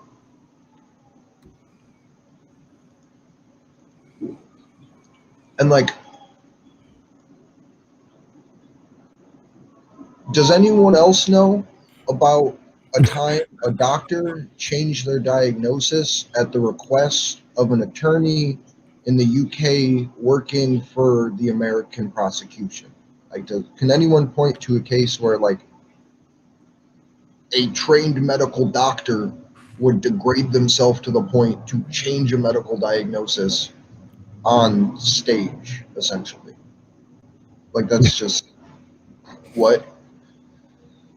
So this is Rich. This is from Mary's thread just a couple of minutes ago. Lewis says Assange was observed to be happy and played pool.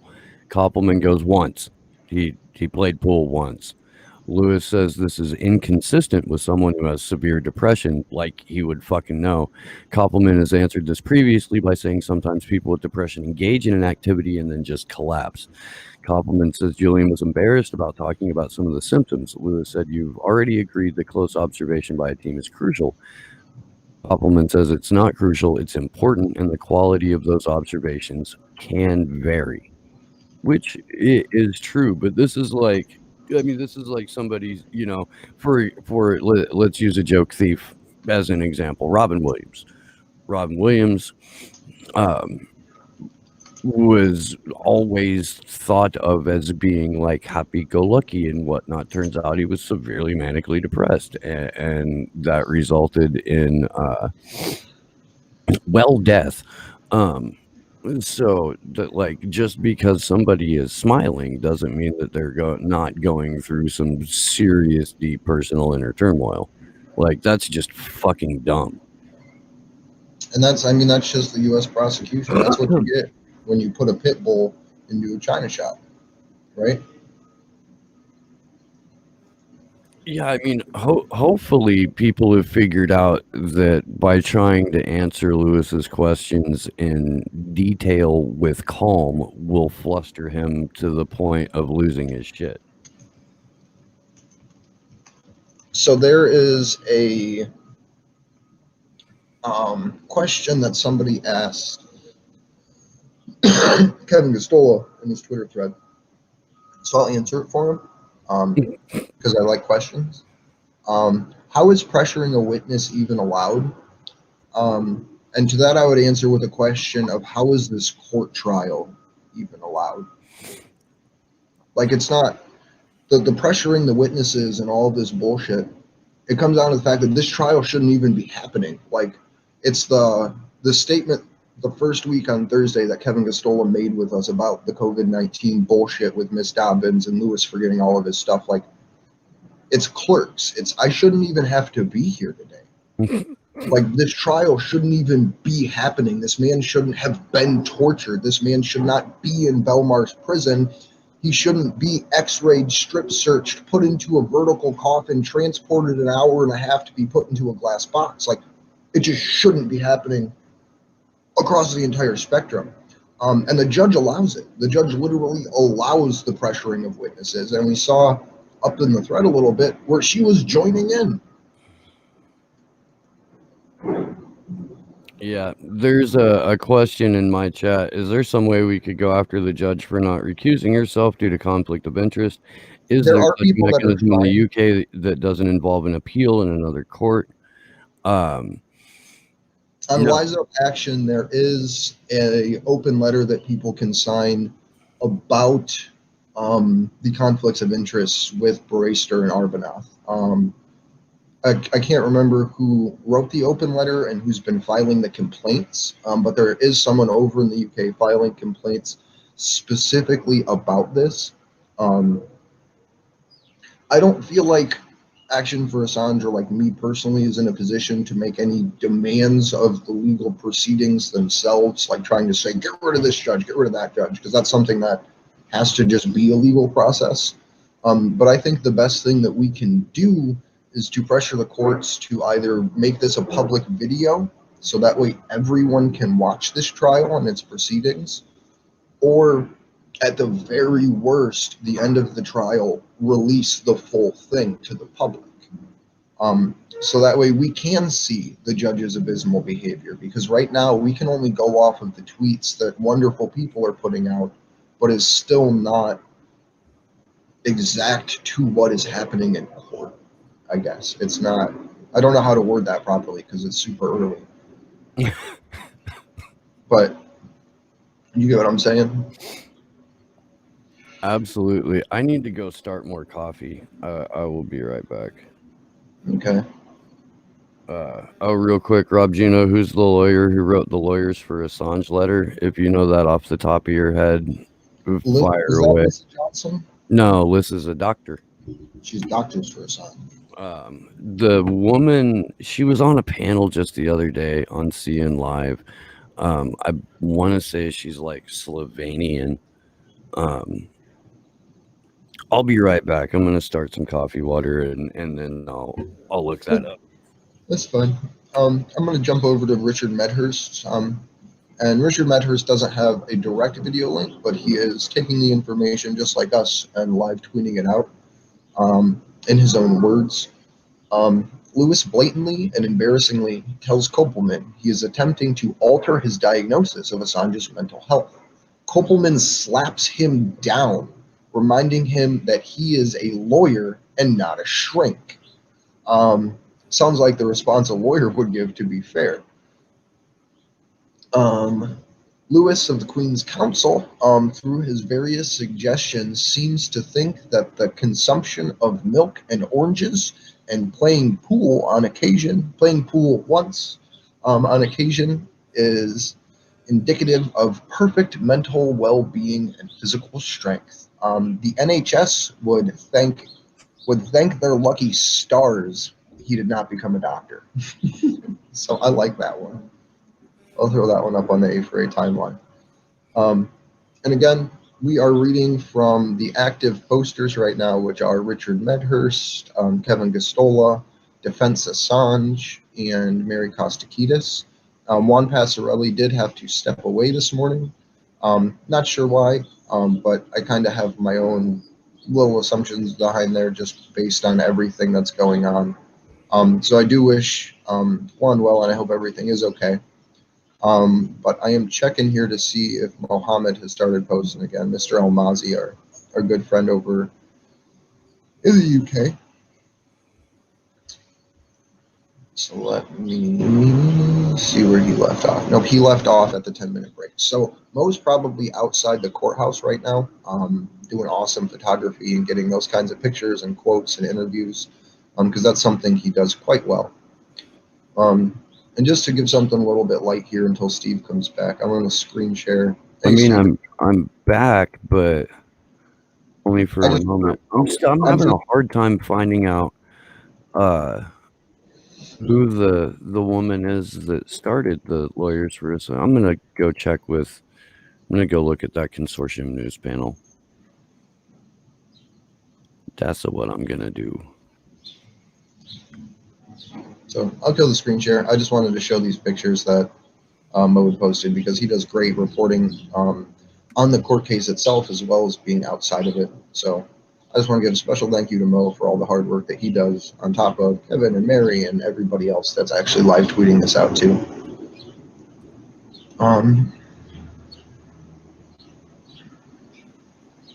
So this is back over to the Defense Assange account. Discussions whether Julian was fearing conversations being recorded in the consulate. Recorded consult delusions. Kopelman considers the fear to be rational due to Assange's experience in the embassy. I don't know if they can do it here, but this would be a great time to try to introduce something about the UC Global case and try to get that put into the court record. God damn it. And I'm sorry. I'm gonna have to hit up Kathy Vogan directly. I'll try to find a call to action that she had on there for that open letter. Okay, I'm gonna, before my kettle starts whistling crazily, I'm gonna run back inside and start that second round of life-giving, life-sustaining chase the sleep out my face coffee. I think I may have it up on our website too if I can't find it here.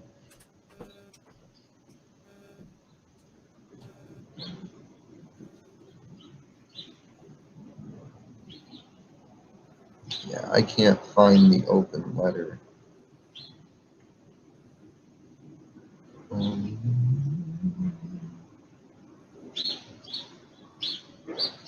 But either way, let me come through here and check through the threads.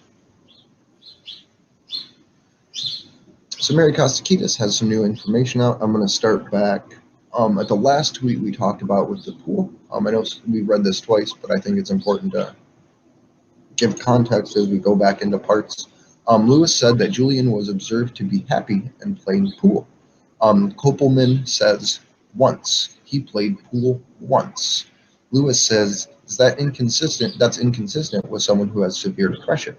Kopelman has answered this previously by saying sometimes people with depression engage in an activity and then just collapse. If you've ever had depression or know someone that does, you know how that works. It's not a secret. Kopelman says Julian Assange was embarrassed about talking about some of the symptoms. Lewis, you've already agreed that close observation by a team is crucial. Kopelman says it's not crucial, it's important, and the quality of those observations can vary. Lewis says polite, friendly, went to chapel. Kopelman says that report is from a period before I saw him. The question continues along these lines. We have Kopelman then saying the reason he did not tell them about his hallucinations was embarrassment and concern for what they might mean for his placement, assuming where he's going to go, whether it's solitary, general population, or what have you, in the prison. I don't believe that Kopelman says, I don't believe that he has delusions. In light of his experience in the embassy, his concerns about our conversations being listened to were entirely rational. Lewis is challenging Kopelman about the dose, i.e. the dose was for sleep rather than hallucinations. Kopelman says no. You only give a very high dose to someone that is to someone with severe symptoms. Lewis says, Dr. Dafris, that some doctors said, why did you rely on her for a confirmation of depression? Kopelman says, it was given from the perspective of someone other than his family who has known him for a long time. She corroborated what Julian and others told me. Lewis says they became friends when he was 23, and Assange is now going on 50, so over half of his life. When he split up with his partner, and they co-wrote a book. Lewis continues, her confirmation was of an episode of depression prior to when she met him. Fitzgerald points out that Kopelman says that in his report. So, again, the prosecution is not even reading the information presented by the defense before they come into court. It just shows the arrogance. It shows that Lewis thinks that he can just get away with this, that all he has to do is draw it out till the end, he'll get his paycheck and get to go home. They're not, like, the prosecution literally is showing up, telling everyone that they don't know anything, and then calling off court because Lewis forgets all of his shit, or because Lewis is embarrassed that he's losing lines of question. And this is pretty specific here because it seems like he's already lost against this witness. That Lewis has basically been driven into the dirt by it.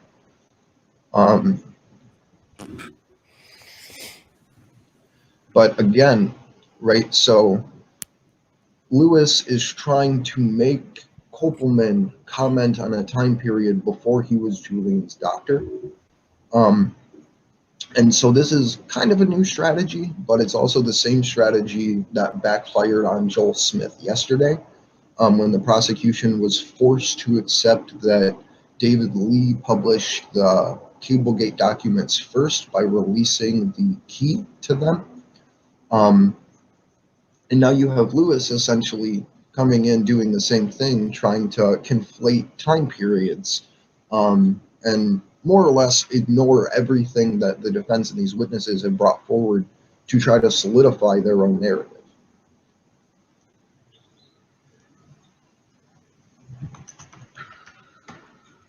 Does anyone in chat have questions? MB says, the fact that people care so deeply renews my faith in humanity. If we don't stand up for him, we're all gonna fall. I agree, and that's why I am 500 miles away from my family in Ohio, sitting on a cold porch at 8 o'clock in the morning in Washington, D.C., doing these, because this is something that needs to happen on a much larger scale. To give people credit on their wonderful work that they've done, we have Kimber, our wonderful Kimber Maddox, that's putting a video together highlighting the good reporting done by multiple journalists, like video reporting done by multiple journalists during this time. It will turn into a call to action once I get a chance to sit down and type all that up between everything else. I was going somewhere with that, but it lost me. So the thing you missed here, Steve, right, and I want to retweet this out. I just want to read it for you first. Lewis is essentially continuing to ask about things that Kopelman would have no idea about, trying to frame him as not actually being an expert still, or not knowing what he had overseen with Julian. You have Lewis saying, polite, friendly, went to chapel. Kopelman then says, that report was from the period before I saw him. Questions continue along this line. And then we read through the rest of it already as a class here. But the fucking, but Lewis is still basically continuing trying to get Kopelman to comment on what was happening during a time where he wasn't observing Assange. So again, this is literally just the prosecution either not knowing their timeline or trying to force a false statement out of a witness as a way to discredit them. Because if Lewis discredits Kopelman directly, Lewis discredits himself because it sounds like they're still working on another case together or recently finished up working together in another case. So it'd be kind of interesting to see how and if it should impact these other cases that Lewis now doesn't believe someone that he called in as his own expert witness in another case. But we have a couple new tweets here. And I'm going to start back here. I'll be right back too. I'm going to finish pouring my coffee, and then I'll be here and like present and in the moment. I believe in you. I'm about to go finish my coffee and get another Red Bull. It's not working. This is Lewis. Dr. Dreyfus, why did you, I hope I'm pronouncing that right, Dr. Dreyfus, why did you rely on her confirmation of depression? Kopelman says it was given from the perspective of someone other than his family who had known him for a long time. She corroborated what Julian Assange and others have told me. Lewis says they became friends when he was 23. When he split up with his partner and they co-wrote a book. Lewis says she confirms there was an episode of depression prior to when she met him. Fitzgerald points out that Kopelman says that in his report. So again, the prosecution didn't read anything the defense and witnesses brought forward. It continues. Kopelman says she saw later depression and describes his symptoms, and though milder than the symptoms overlapped. Lewis then says the only diagnosis of depression we have is from Professor Mullen of OZ, which might be Australia, not positive, in 1999. Kopelman says that was in a note in a hospital in Melbourne when I knew Mullen and discussed Julian Assange with him. Lewis says mild depression with no psychotic symptoms per Belmarsh. And the wonderful Mrs. Kostakidis editorializing, and per embassy and the rest.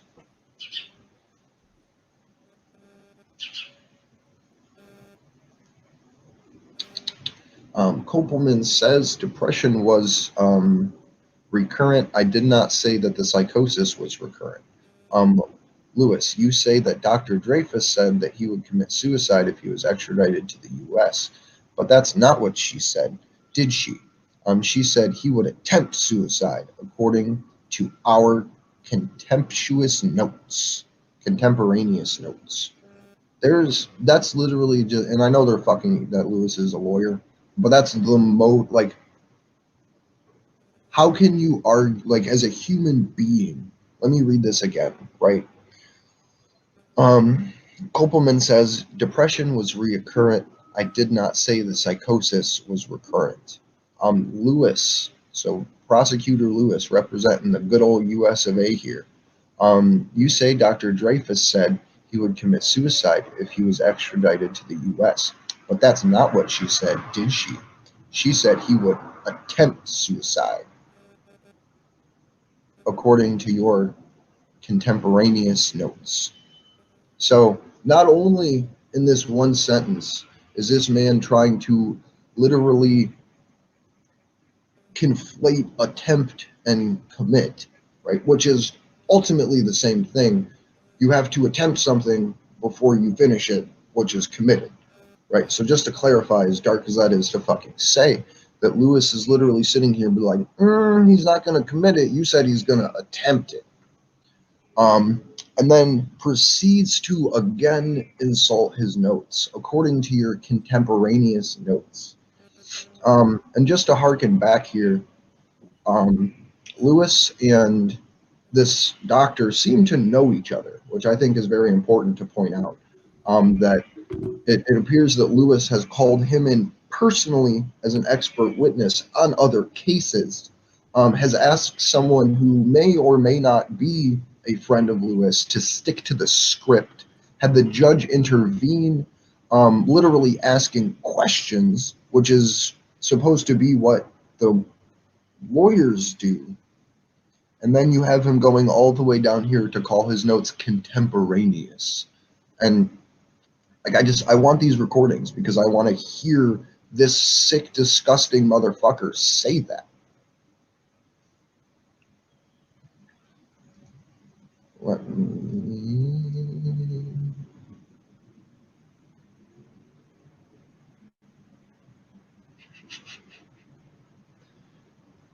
I don't have any questions in my chat, and I am not looking at the Slow News Day chat right now, so I apologize if you put some questions in there, but when Steve comes back, I'm sure he will go over them here shortly. I could pull it up, but I'm using my phone as internet, so if I do, literally everything I'm attempting is just going to crash. I am going back to Kevin Gastola here.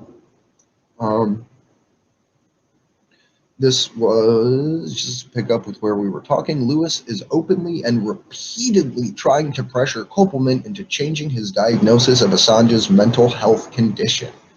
Kopelman, I do not believe that he got delusions. He was very worried about whether the discussions are recorded. Computers should be switched off. There's a vehicle. I gotta mute for a second.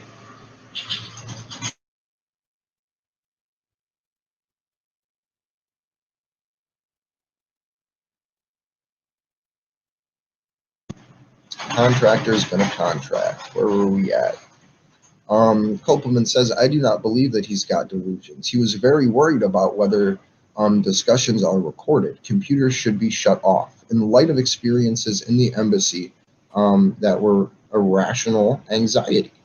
Lewis contends only that the medical diagnosis of depression from Professor Paul Mullen in 1995. So there's two conflicting dates, two conflicting years. You have Mary Kostakidis posting 1995 or 1999, and then Kevin Gastola saying 1995. I don't really think it's the biggest distinction in the world, because we just kind of all know what was happening at that point. But let me see where Medhurst is. 14 minutes ago was the last post by Medhurst, and he said, Lewis refers to Assange's fears of being overheard and recorded, asks if this constitutes delusions. Kopelman says, given his experience at the embassy, CUC Global, this seems like a rational anxiety response. Obviously, it's not delusional if it's not anchored in reality. Or if it, sorry, obviously it's not delusional if it's anchored in reality. So I hope that they can introduce the UC Global information into this at this point, because this is pivotal here, because this is where you can show the psychological torture as opposed to paranoia through the fact that these devices were set up and were working, and it wasn't delusion, it was induced anxiety by Sheldon Adelson, UC Global, and the CIA. Well, and that's what's ultimately going to help corroborate all of this, is that there is documented evidence that UC Global, at the behest and direction of the CIA, was egregiously spying on Julian Assange in the Ecuadorian embassy. Like, there's no walking around that. There's nothing the prosecution can do to discredit the genuine and real feelings that he's being illegally observed, because there's proof that he was being illegally observed. So the only thing the prosecution can do is try and obfuscate or throw as much, I guess, dirt onto the pile as humanly possible.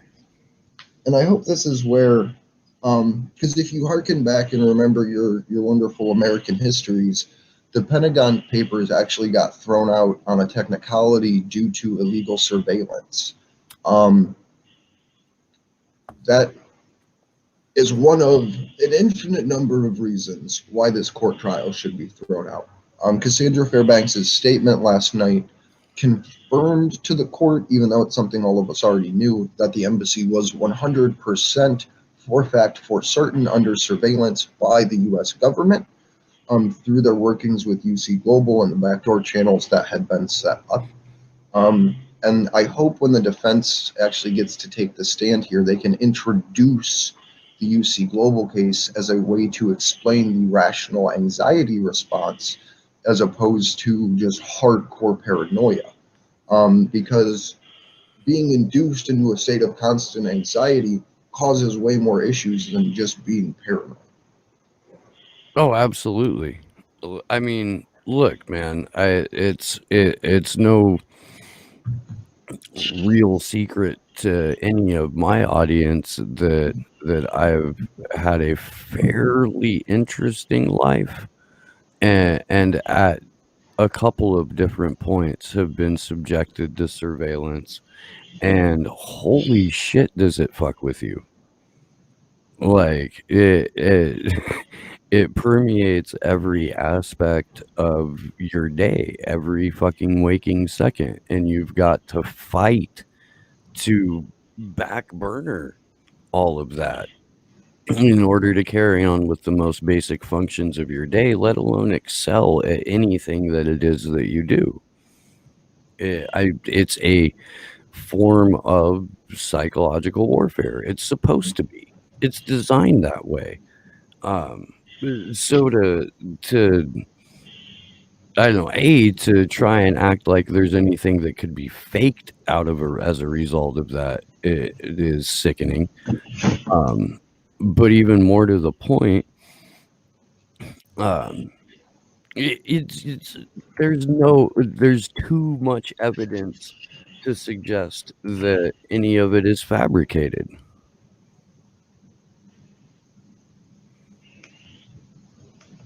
Yep.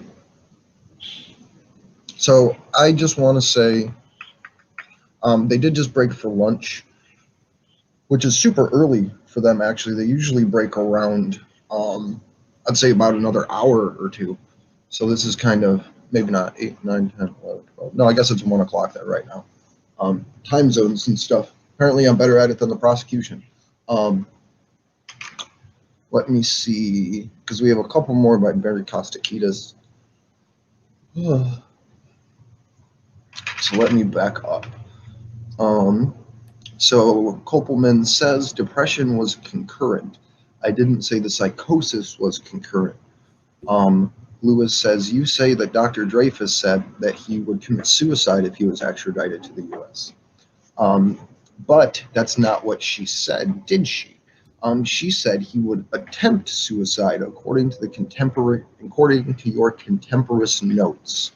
Lewis continues, you may have embellished it. Kopelman says no. She was convinced and was tearful. Lewis then says, but that's not in your contemporaneous notes. You have a telephone call to her in, I think that's Australia. I hope that's Australia, so I don't look down. But you have a telephone call to her in Australia after she visited Julian in prison. Kopelman, correcting him, says no. She had been in London, but it's very difficult to get to Belmarsh. Lewis says, you asked her about the hallucinations, which she said he had from when he was most stressed. Why didn't you mention why didn't you mention they are music, auditory hallucinations? Not depressed, but stressed. Kopelman says she used stressed and depressed interchangeably. Kopelman lists the auditory hallucinations, not just musical. And then we break for lunch. So there's a pretty interesting discussion going on in my chat, and there's well, where did it go? So about 10 minutes ago, Martin O'Connor, whom I'm glad to see back in the chat, by the way. I hope you're doing well, Martin. Would you say that mental illness is the health epidemic of the 21st century? Hegel called it alienation. I would like to have this discussion during the lunch break, unless we get someone who's What was it again? needing to jump in, jump into the. What did you want to talk about? I missed. Huh? What?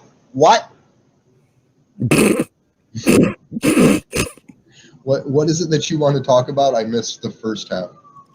Would you say that mental illness is the health epidemic of the 21st century? I mean, no, it's obviously COVID. Just ask Dobbins. But no, I do. Yes, in a way, and no, in a way. I think there's a lot deeper issues going on that generate the mental illness. I think the illness is people willfully not accepting the fact that their government, the US government at least, is just trying to kill everybody and get as much power as they can. I think that's the delusion. We've talked about it on the vigil a whole bunch where we're literally just constantly and perpetually in a state of self-imposed lying, from everything to the way that we indoctrinate kids into believing about the way our system works, to believing artificial stories about Santa Claus, to collectively lying to ourselves about Vietnam, 9/11, the war in Iraq, the war in Afghanistan, the 7 wars that Obama started. So I think that the mental illness is just delusional. There are other mental illnesses, but if you were able to break the cycles of propaganda and able to control or devastate the social media machines that generate specific anxiety responses through a profession called an attention engineer, you could solve a lot of these anxiety issues, I guess, mental illness issues, simply by changing the system in and of itself so people don't feel like they have to compete for resources and hate their neighbor to be able to get ahead. So I think it has to be, at least to me, we just need to stop fucking lying to each other and break the cycle of delusion. I've talked about this before on Slow News Day, but it well, you met him, my buddy that came and hung out that Friday night in DC.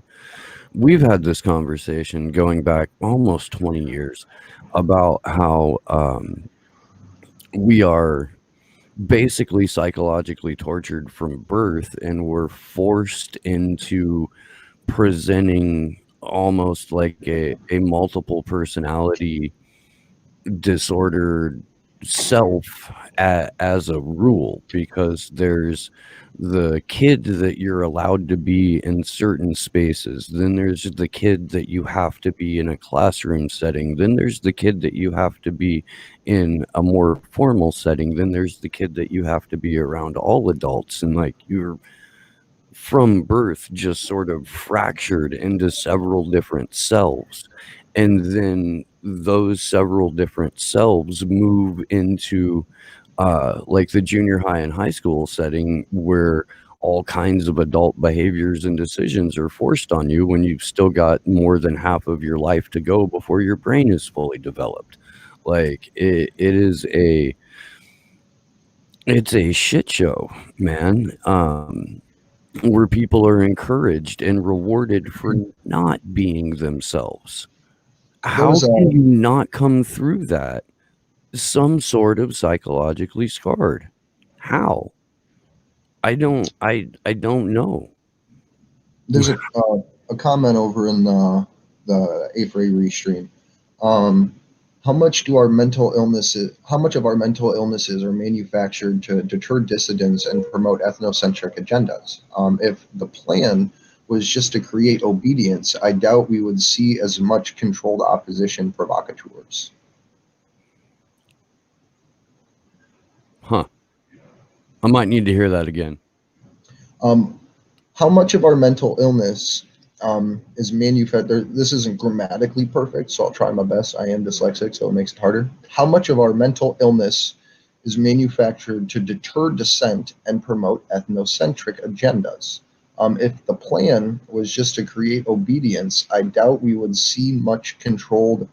I doubt we would see much controlled opposition provocateur. Well, okay, so I think we're talking about a couple of different things here. Right. No, I definitely agree. But an interesting thing, if you go to a psychiatrist and you talk to them about being concerned about your government doing anything wrong, they will call you paranoid. You will get slapped with that label. It is a medical diagnosis to be afraid of your government. which is pretty fucking crazy to me. Well, let's be perfectly clear. We shouldn't be afraid of our government. Our government should be afraid of us. I mean, it's not irrational, but it's unnatural to have to be afraid of your government when it should work in the inverse. But that's my opinion. I mean, it's a shared opinion, and it's a wonderful speech in V for Vendetta. But I fully agree that the government should live in fear of its people and not the other way around, or at least have a healthy dose of fear-based respect. So Kevin Gastola put out 2 last tweets here before lunch. He said, Lewis explicitly asked Kopelman to describe the auditory hallucinations. He again said they are derogatory and perspectory. For example, you're worthless or you're dead. We're on lunch break. Kopelman will return in the afternoon so Lewis can finish. Then the defense will re-examine him. This will be the only witness of the day. That's kind of a shame, by the way. I want to mention here, and this is, I don't want to call it unrelated, but I don't want to have it be taken as this is what I'm saying is happening. You can literally look up directed, like laser sound, to where I think the technology was literally called the voice of God in the documentary I saw about it, to where they figured out a way to concentrate sound into a single point so it doesn't come out as a wave, it comes out like a laser, and you can literally whisper things to people through the application of that technology. I don't want to say that that's what this is or what it isn't, but that is something that 100% exists, the ability to essentially whisper from a distance. There have been numerous articles about it. This is something Right. that the U.S. military has deployed since like 04 or 05. Right. So I don't want to say that that's what is happening here, but I wouldn't put it past the Central Intelligence Agency to use some kind of public but still unknown to the general public technology to harass someone with these things. But also, after you've been psychologically tortured, those are thoughts that you will have. Those are thoughts you can have without being psychologically tortured. And if you're having them, please seek medical assistance or at least a friend to help you. Yeah, I just felt like that was worth pointing out, that things like that could be generated by audio weaponry. And I think pointing out those kinds of heinous, dark technologies is always worth doing when we're speaking about someone who fought so hard for public disclosure of things. Well, and there's plenty that we know about the methods that the CIA and UC Global employed against Julian Assange at the embassy, including the surveillance devices that until finding out that they were being employed, most people would have thought, like, you're fucking crazy if you think that happens. And one of those things, so the surveillance and counter surveillance measures that were taken in the embassy, Julian had a white noise machine, from what I've heard reports on. Again, I don't have an article that I could link to it, but I think there are some people that have talked about it. It's, if you've seen V for Vendetta, and we've mentioned this before, it's that little triangle thing that they pop up with the little red laser light that comes up, and it makes just an underlying electrostatic sound to interrupt what audio devices can hear. The way to get around that, though, unfortunately, which did come out and was used, I think it was actually the UC Global case where all of this came out, is laser recording equipment, to where underneath the fire extinguisher in the meeting room of the Ecuadorian embassy, UC Global had installed a listening device that uses laser technology to listen, which is a way to break through that electrostatic white noise machine. Mm-hmm. It's pretty fucking terrifying. That, like, that's where the level that we have reached, is they're deploying this kind of like not known to the public technology literally to watch a man that just wants to stop war crimes.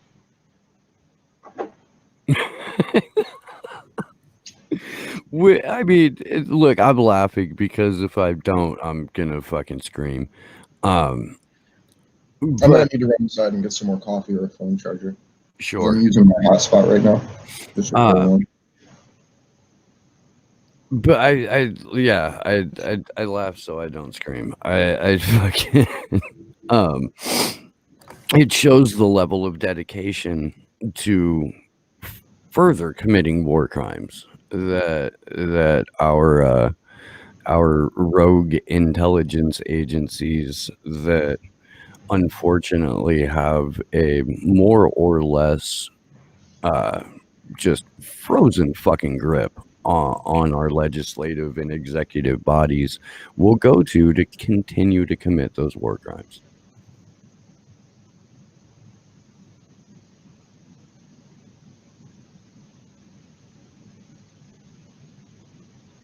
Is Kendra hopping in with us? Do we know? I don't believe so. She said that the thing that she thought was going to keep her from being on tonight is earlier than she expected, so hopefully she'll be on at the beginning of the stream of the vigil tonight. Okay, cool. Yeah.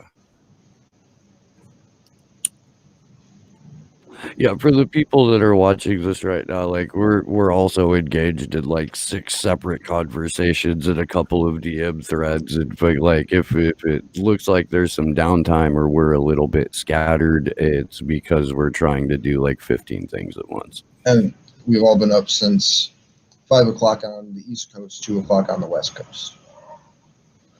Mo has a new article out. That's what he was doing because he took a break from live tweeting at that first 10-minute recess to pump out a wonderful article. So I want to throw up the screen share real quick. This is just recapping what's happened so far, just to get people caught up real quick. So let me... Assange is at very high risk of suicide. Should extradition occur? Neuropsychiatrist tells the court. The WikiLeaks publisher, who faces up to 175 years in prison for his role in obtaining and publishing classified U.S. documents, has been kept at Belmarsh National Security Prison since he was removed from the Ecuadorian embassy after a $4.2 billion IMF loan to the nation of Ecuador, which then sent the country into riots on April 11, 2019. The WikiLeaks publisher Julian Assange is at very high risk of suicide should extradition occur to the United States. The suicide risk arises directly from Assange's psychiatric disorder, the Old Bailey heard on Tuesday, which is today. Mr. Assange has a history of clinical depression, experts tell court. Professor Michael Kopelman, the section head of the neuropsychiatry at King's College London, explained his findings of Mr. Assange's mental state during a harrowing examination in chief a harrowing examination in chief conducted by defense expert barrister or defense QC or Fitzgerald. Sorry. Tweet by Stella. Professor Copeland said that he has always qualified his statements as far as psychiatry can say, noting that the risk of suicide should extradition happen or become immediate would be very high. He also noted that there is an abundance of risk factors in his case, as well as reportedly high suicide rates of patients in isolation in U.S. prisons. And I wish that this had gone into special administrative measures, because that's kind of where all the lines of questioning were leading. That's why I was hoping we could hold off talking about it when it didn't come up. But a neuropsychiatry doctor may not know about special administrative measures, so nothing against him.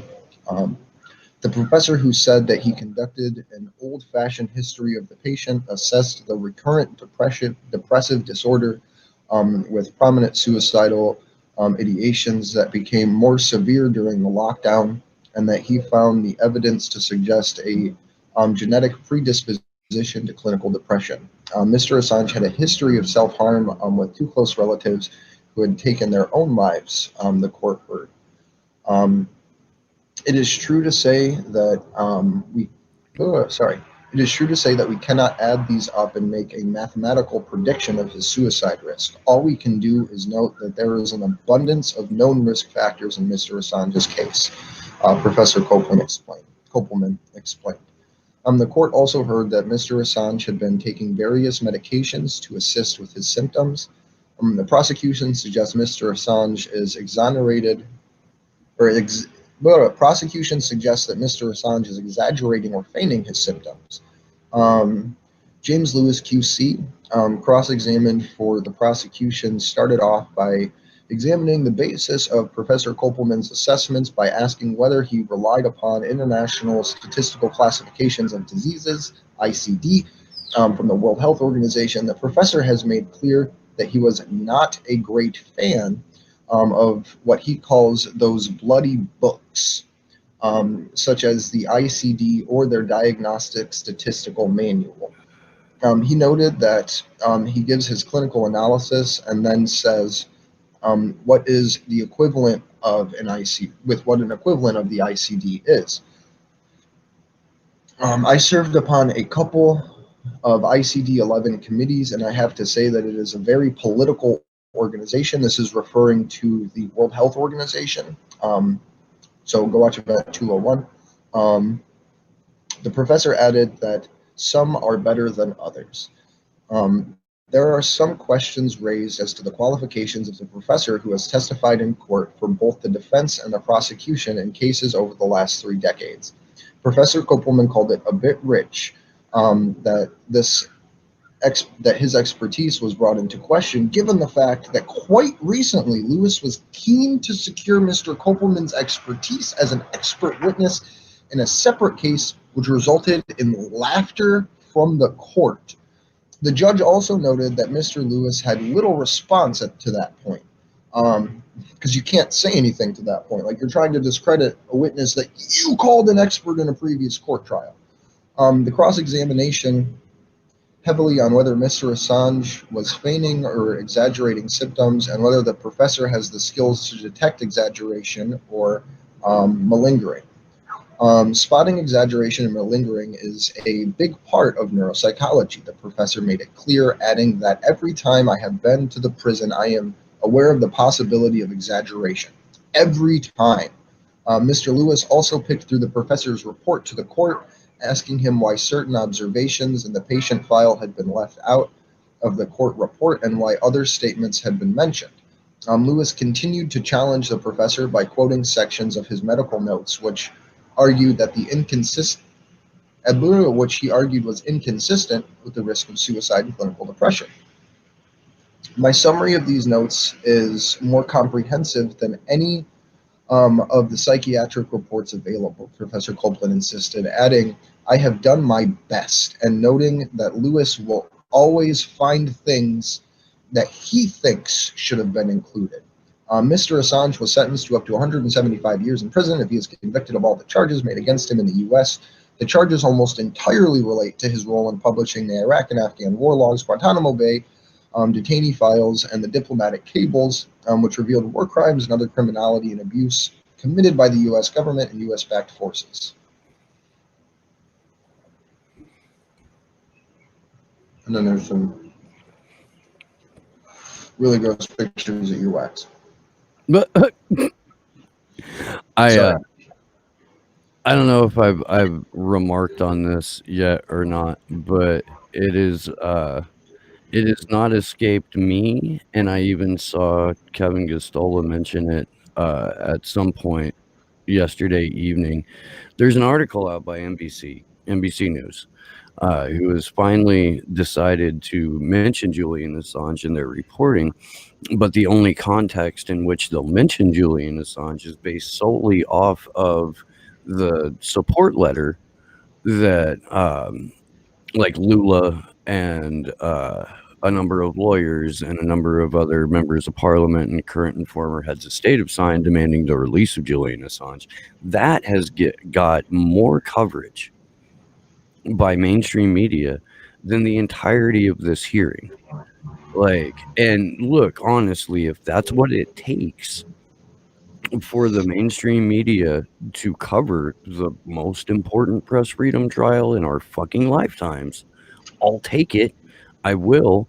I think It's that we depressing, but should. that's the I think angle that they we take. should do everything humanly possible within our activist spheres to keep encouraging all of these current and former heads of state and members of parliament and whatnot, respective parliaments worldwide, to reiterate the statement for the demand of the release. Like, if nobody's going to poke their head up until, the former president of Brazil says something, we should be encouraging him to speak and speak frequently.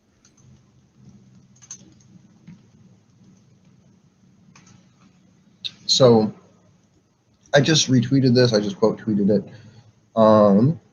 This is Defense Assange giving out a beautiful piece here. Section 91 of the 2003 Extradition Act prohibits extradition if the physical or mental conditions of a person is such that it would be unjust or oppressive to extradite him. I'm going to screen share this just so we can read it together. Sorry to keep screen sharing and then having shit, but we have. Whoa. This is legislation.gov.uk. This is the Extradition Act of 2003, changes over time for Section 91. We have Section 91, physical or mental condition. This section applies if at any time in the extradition hearing it appears to the judge that the condition of subsection 2 is satisfied. Subsection 2 says the condition is that the physical or mental condition of the person is such that it would be unjust or oppressive to extradite him. The judge must order the person's discharge or adjourn the extradition hearing until it appears that the condition in subsection 2 is no longer satisfied. So, Steve, I have a question. How long before you think the case stops? According to the UK's own laws, they essentially have to stop it at this point. When do you think we'll see that happen? Well, if the rest of this trial is any indication as to whether or not the UK gives a flying fuck about their own laws, I'm going to say it's not. I would. I'm not a gambling man, but I would, at least not with money. I will gamble with my health and my sanity. But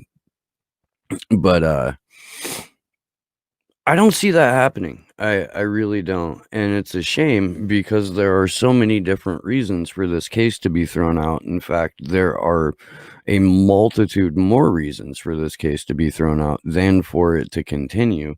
But if this is what it takes to halt this extradition, then, we're going to slog through a few very painful, very uncomfortable days of testimony in order to drive home the point that according to the UK's own laws and treaties, there is no conceivable way that not only can the hearing proceed, but the extraordinary rendition of Julian Assange can proceed.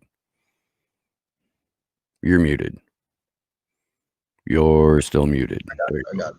I'll be right back. That's all I was trying to say. Oh, okay.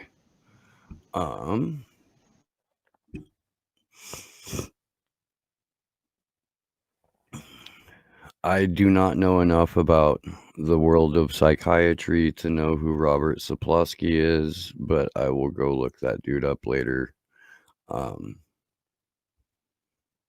see what I can't learn about him.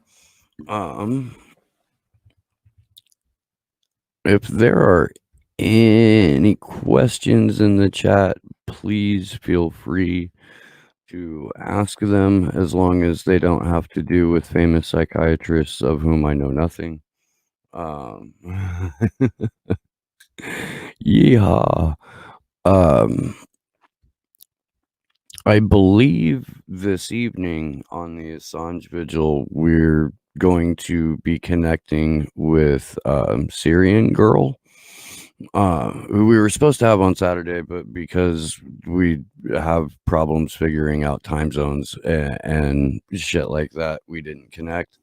I still, to this day, even though I have no reasonable excuse for it, have a hard time remembering what time it is in the couple of different time zones in Australia and New Zealand.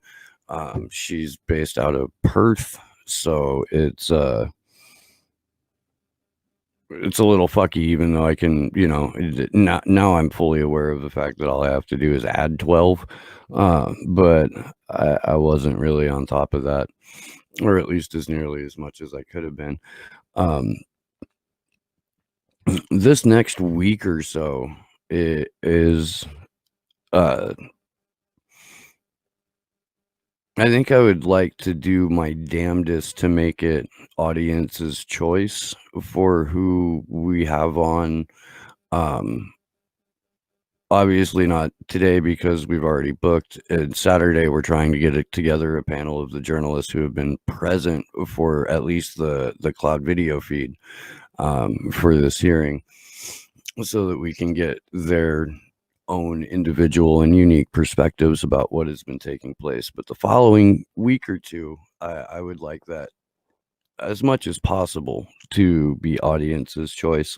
So please let me know who you'd like to see on the show, and we will try to get them. Please keep in mind that we don't just have a Rolodex with everyone who's remotely connected to WikiLeaks or Julian Assange that we can just call up and be like, hey, do the show. But we'll try. We'll try.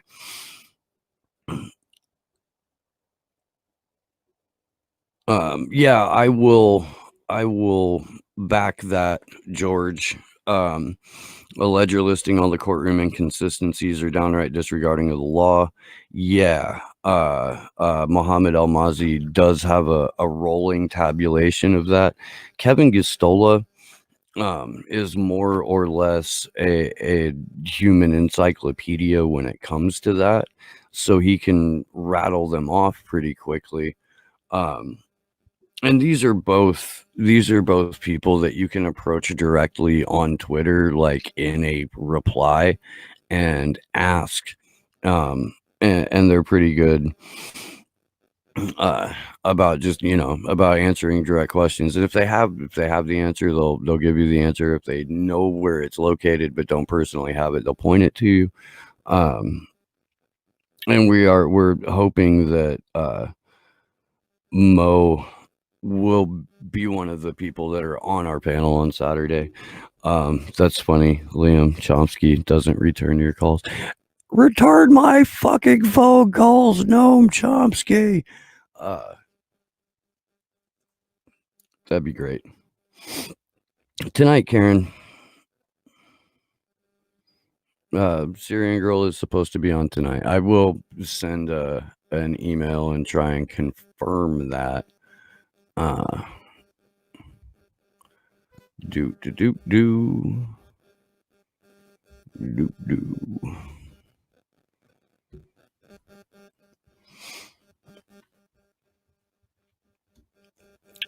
So, shout out to Kendra, who just posted, retweeted something that our friend Somerset Bean put together. I'm going to go ahead and pull that up on the share screen, and we can go through it together.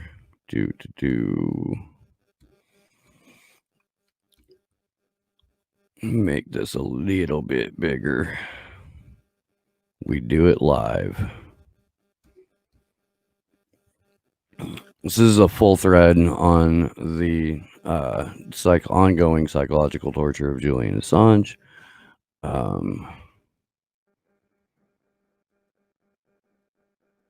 little bit of breakdown of what psychological torture is.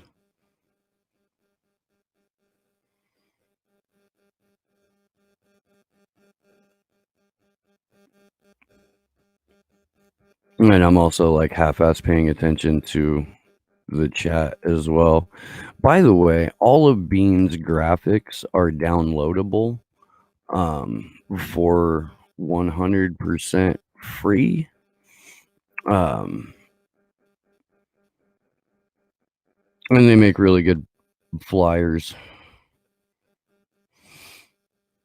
So yeah, Liam, both Abby and Robbie Martin are hesitant to lend their voices to any platform, including ours, that is in any way, shape, or form, however loosely affiliated with Unity for J, because of some really weird thing they refer to as platforming, which apparently means you, as the host, by having someone on your show, automatically co-sign, endorse, or otherwise agree with every word, act, sentiment, thought, and deed that guest has ever done, ever in the history of always,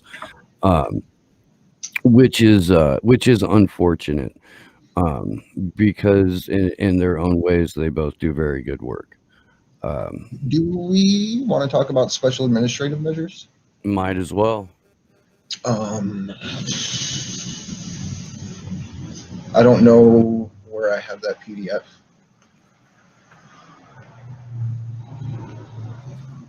Because Stella released it a while ago. So let me see if I can't pull it up.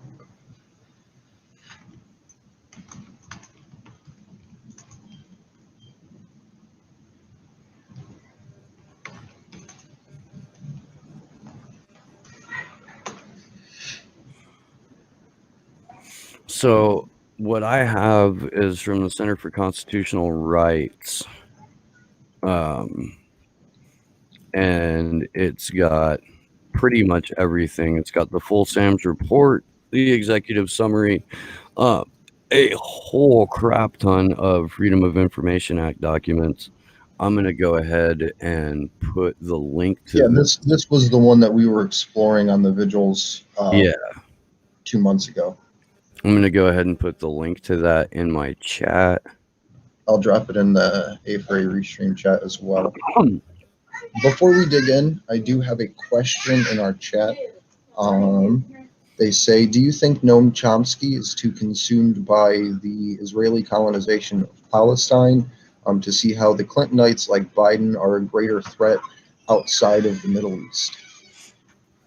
What I think is that Noam Chomsky has direct personal experience with what overt fascism looks like, and he recognizes those characteristics in the current administration and is not looking for them in a potential Biden administration, because the institutional security that Chomsky is afforded has placed him in sort of a protective intelligentsia bubble.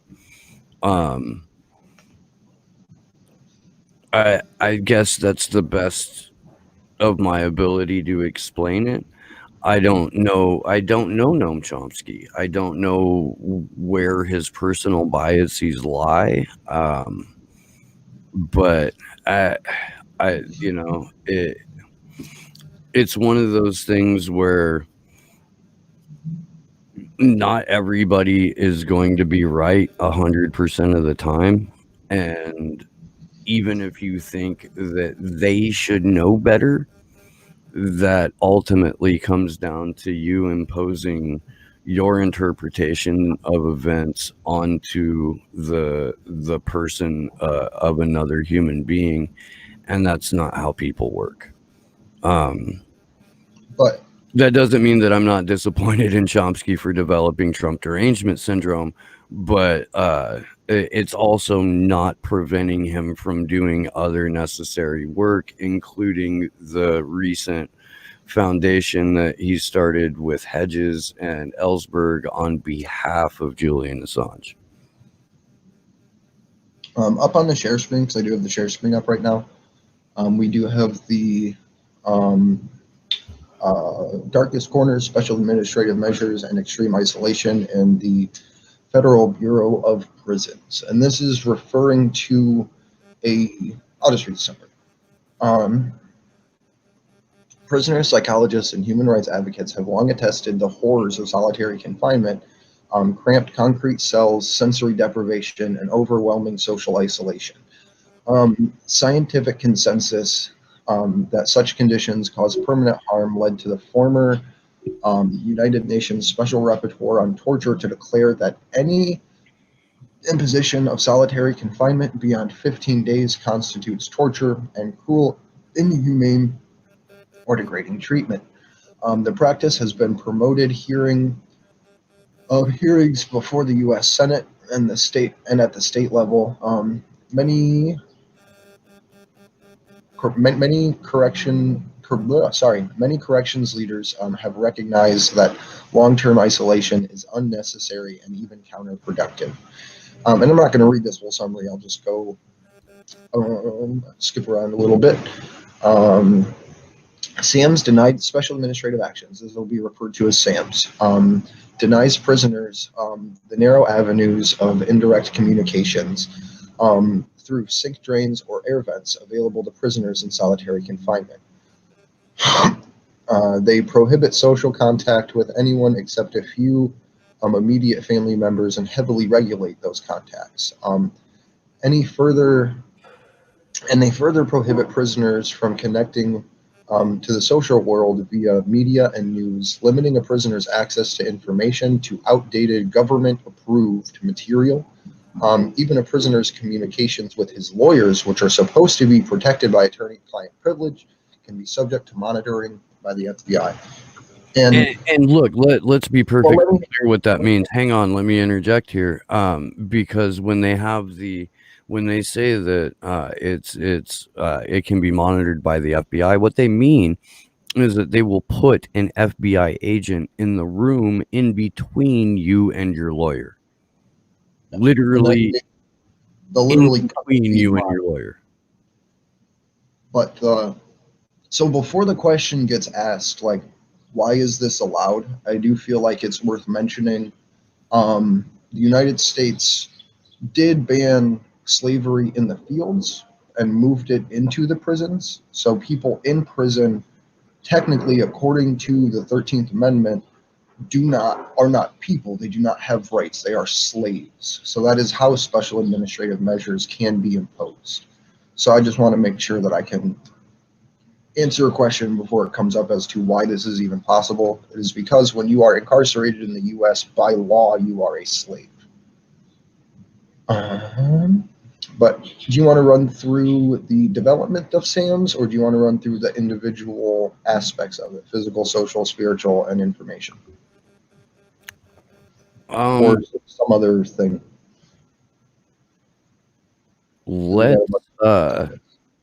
I mean, we're gonna hear some pretty depressing and brutal testimony throughout the week. So let's skip to SAMs violate U.S. and international law. Okay.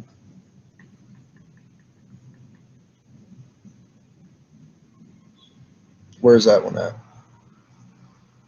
It is subsection 10 or chapter 10 or whatever it is. Okay.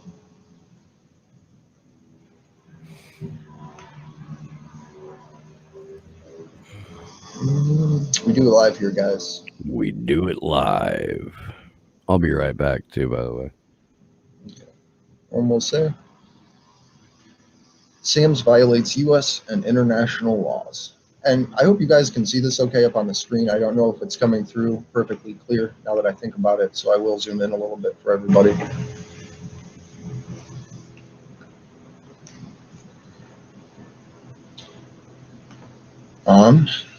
Section 10, SAMS violates U.S. and international law. The harsh condition imposed on special administrative measures prisoners violates fundamental rights guaranteed by the U.S. Constitution and international law.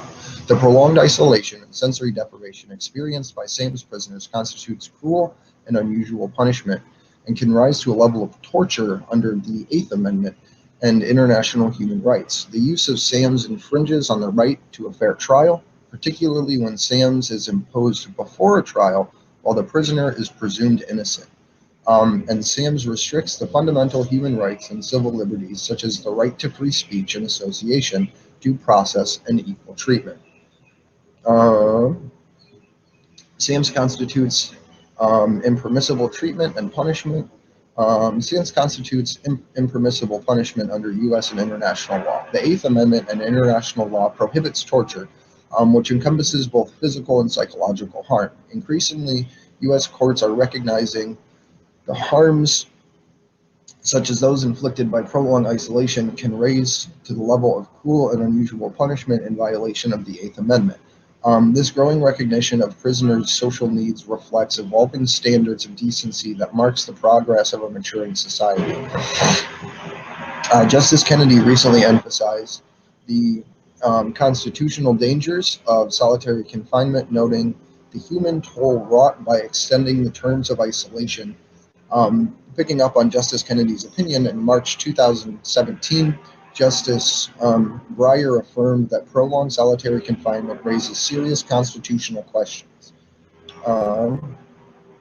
Prolonged solitary confinement also violates the international legal prohibition of torture and other forms of cruel and inhumane or degrading treatment. International law defines torture as the intentional infliction of severe mental or physical suffering as punishment for the purposes of obtaining a confession or for any reason based on discrimination. Under the newly revised UN Standard Minimum Rules of Treatment of Prisoners, or the Mandela Rule, prolonged solitary confinement, defined as lasting longer than 15 days, constitute torture and other cruel, inhumane, and degrading treatments.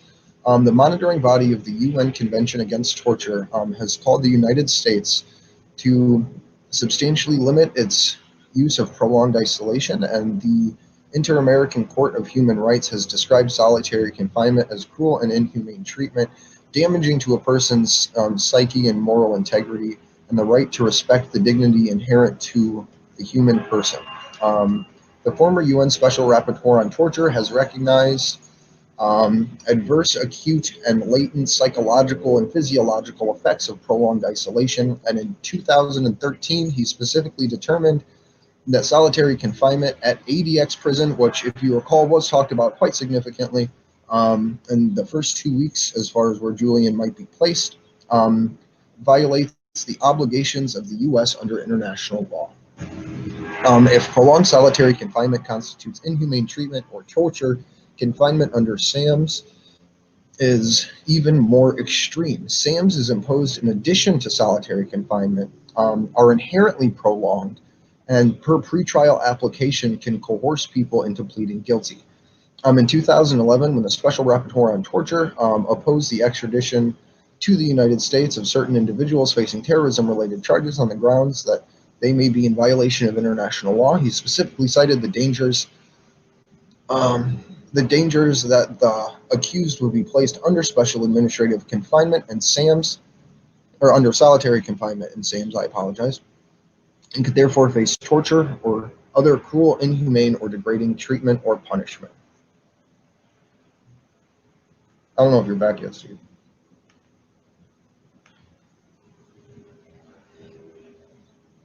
I'm back. I'm just muted. Sorry. I was about to say I can't hear you. I was going to give you a second. Do you want me just to keep reading? I'll hop in here. SAMs violate the right to a fair trial, and here's fucking why: pretrial punishment and coercion. The presumption of innocence is a fundamental precept of U.S. criminal justice system and international law. By imposing extreme restrictions on people based on the crime for which they have been charged, SAMs eviscerate that presumption. The extreme and debilitating conditions imposed pursuant to SAMs constitute impermissible pretrial punishment prohibited under both U.S. and international law. Furthermore, leveraging SAMs to induce defendants to plead guilty violates the prohibitions against coercion in the 5th and 14th Amendments of the U.S. Constitution and international law. The Supreme Court has recognized that holding someone in seclusion, particularly away from lawyers, creates an environment that is ripe for coercion. The likelihood of these coercive effects, in part prompted by the UN Committee on Torture to recommend the prohibition of solitary confinement, particularly for pretrial detainees. The right to participate in defense. Defendants have a right under U.S. and international law. Real quick, hold on. Can I editorialize for a second? For sure. I just want to ask a question for the people that are watching to think about. As we're going through this, ask yourself how this is any different than what Julian is facing in Belmarsh prison. Oh, that's Mo. Hello, can you hear me? Absolutely. Okay, We can hear you. I thought I'd try to come in quickly before things start up again, because I just had to publish a summary of this morning's testimony and then publish a statement from Kristen Rapinson. You can check it out on if you guys want to use it for anything, of course. You can put that in there. We actually already read through your article, and it is brilliant. And I love the fact that it includes the laughter in there as well. The fact that the court audibly burst into laughter about Lewis essentially degrading himself as a lawyer with the witnesses that he chose to previous. So I thought that was pretty good.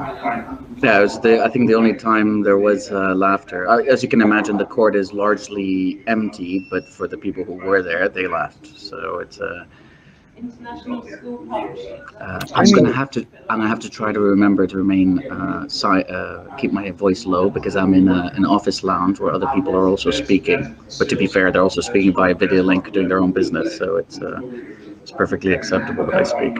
Well, fair. Try it. We were commenting yesterday, or at least I was remarking about how hard it must be to keep a straight face if you're in the gallery for this, because there have been several moments of not necessarily high comedy, but absurd to the point of laughter throughout. What was the feeling? Did they crack up? I can't even hear you, Steve, over the background noise. Oh. Yeah, could you mute, Mo? Like mute and unmute because you're talking, just because the background noise is pretty heavy. There we go. But at any rate, there have been several moments throughout this trial that have been absurd to the point of laugh-inducing, not the least of which is several witnesses telling the prosecution, "I am really glad you brought that up," which of course is something that a prosecutor is horrified of hearing when he is cross-examining a witness. This particular moment where Lewis once again just shoots himself in the foot is starting to become like, I don't know, his character's special move. Watch as I fit my foot all the way into my mouth. I don't know if you can speak to that or not, Mo, but if you got something, please share. Well, the prosecution is trying it with every witness. At one point, they will challenge the expertise and whether or not the expert witness is too biased, or can you hear me, by the way, or is it too loud? Yeah, or whether or not the expert doesn't satisfy the legal requirements of expertise here in the UK, because if you're an expert witness, you can't just be an expert witness for the defense. You have to offer your unbiased position for the court, which includes information that may run counter to the defense. So that may be slightly different to the United States in terms of the procedural rules for criminal and civil cases, because here that is a requirement.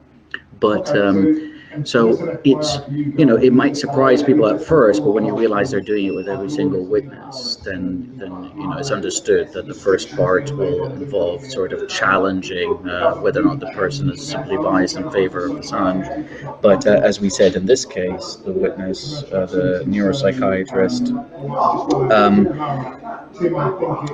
has testified both for defense and prosecution over the last 30 years, and was even asked by Mr. Lewis to assist, or was sought out by Mr. Lewis to assist in an upcoming case, in a separate case. So yeah, I found it quite funny when he said it's a bit rich, he said, for you to question my qualifications, given the fact that quite recently I was being sought out for a separate case by you. And that's what led to the laughter. But Who can blame?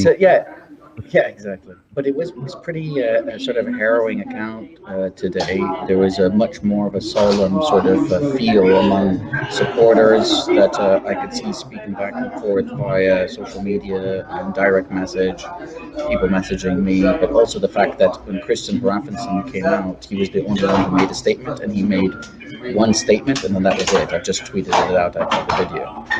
He didn't go further than that, and I spoke to Julian's father very briefly, and he said that he would wait till the very end of the day before giving a statement. So it's the hearing continues. It's interesting to hear the strength of the assertions, of the assessment, by the psychiatric assessment regarding Julian Assange's current state of mind, but also what he described as evidence of a genetic predisposition towards clinical depression, including citing cases of near family members who had in fact committed suicide, and previous clinical diagnoses in Australia. So that it wasn't and examples of self-harm when he was younger.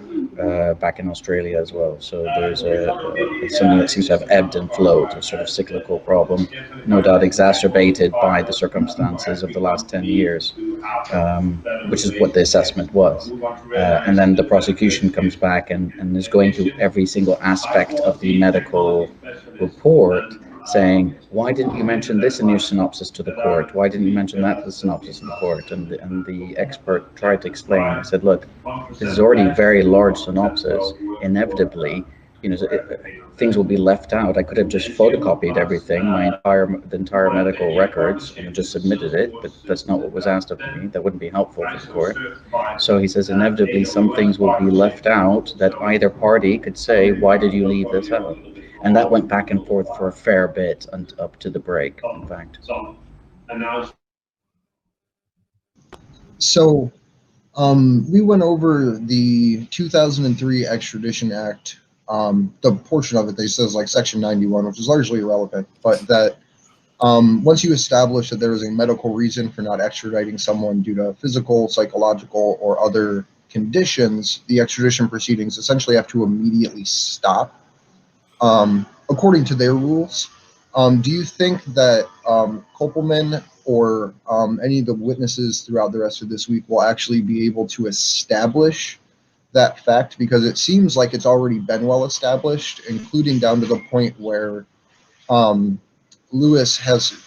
Lewis has to accept the term ideations, and even went as far as to say, to criticize Kopelman for saying that for making some kind of material difference between committing suicide and attempting to commit suicide. Do you think that Lewis has already more or less built the case against himself by even allowing something like that to proceed, and by making such conflation between the notes, but then saying, yeah, no, we accept that he may attempt suicide, but that's not the same as committing it?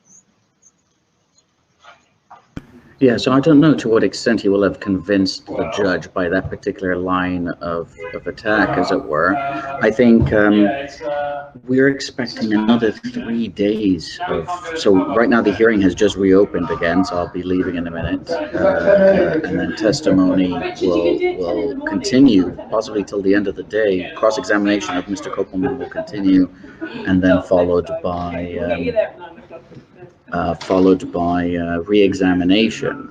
But then we're expecting 2 more days at least of this, and I think the government will also have their psychiatric experts and their psychiatric reports.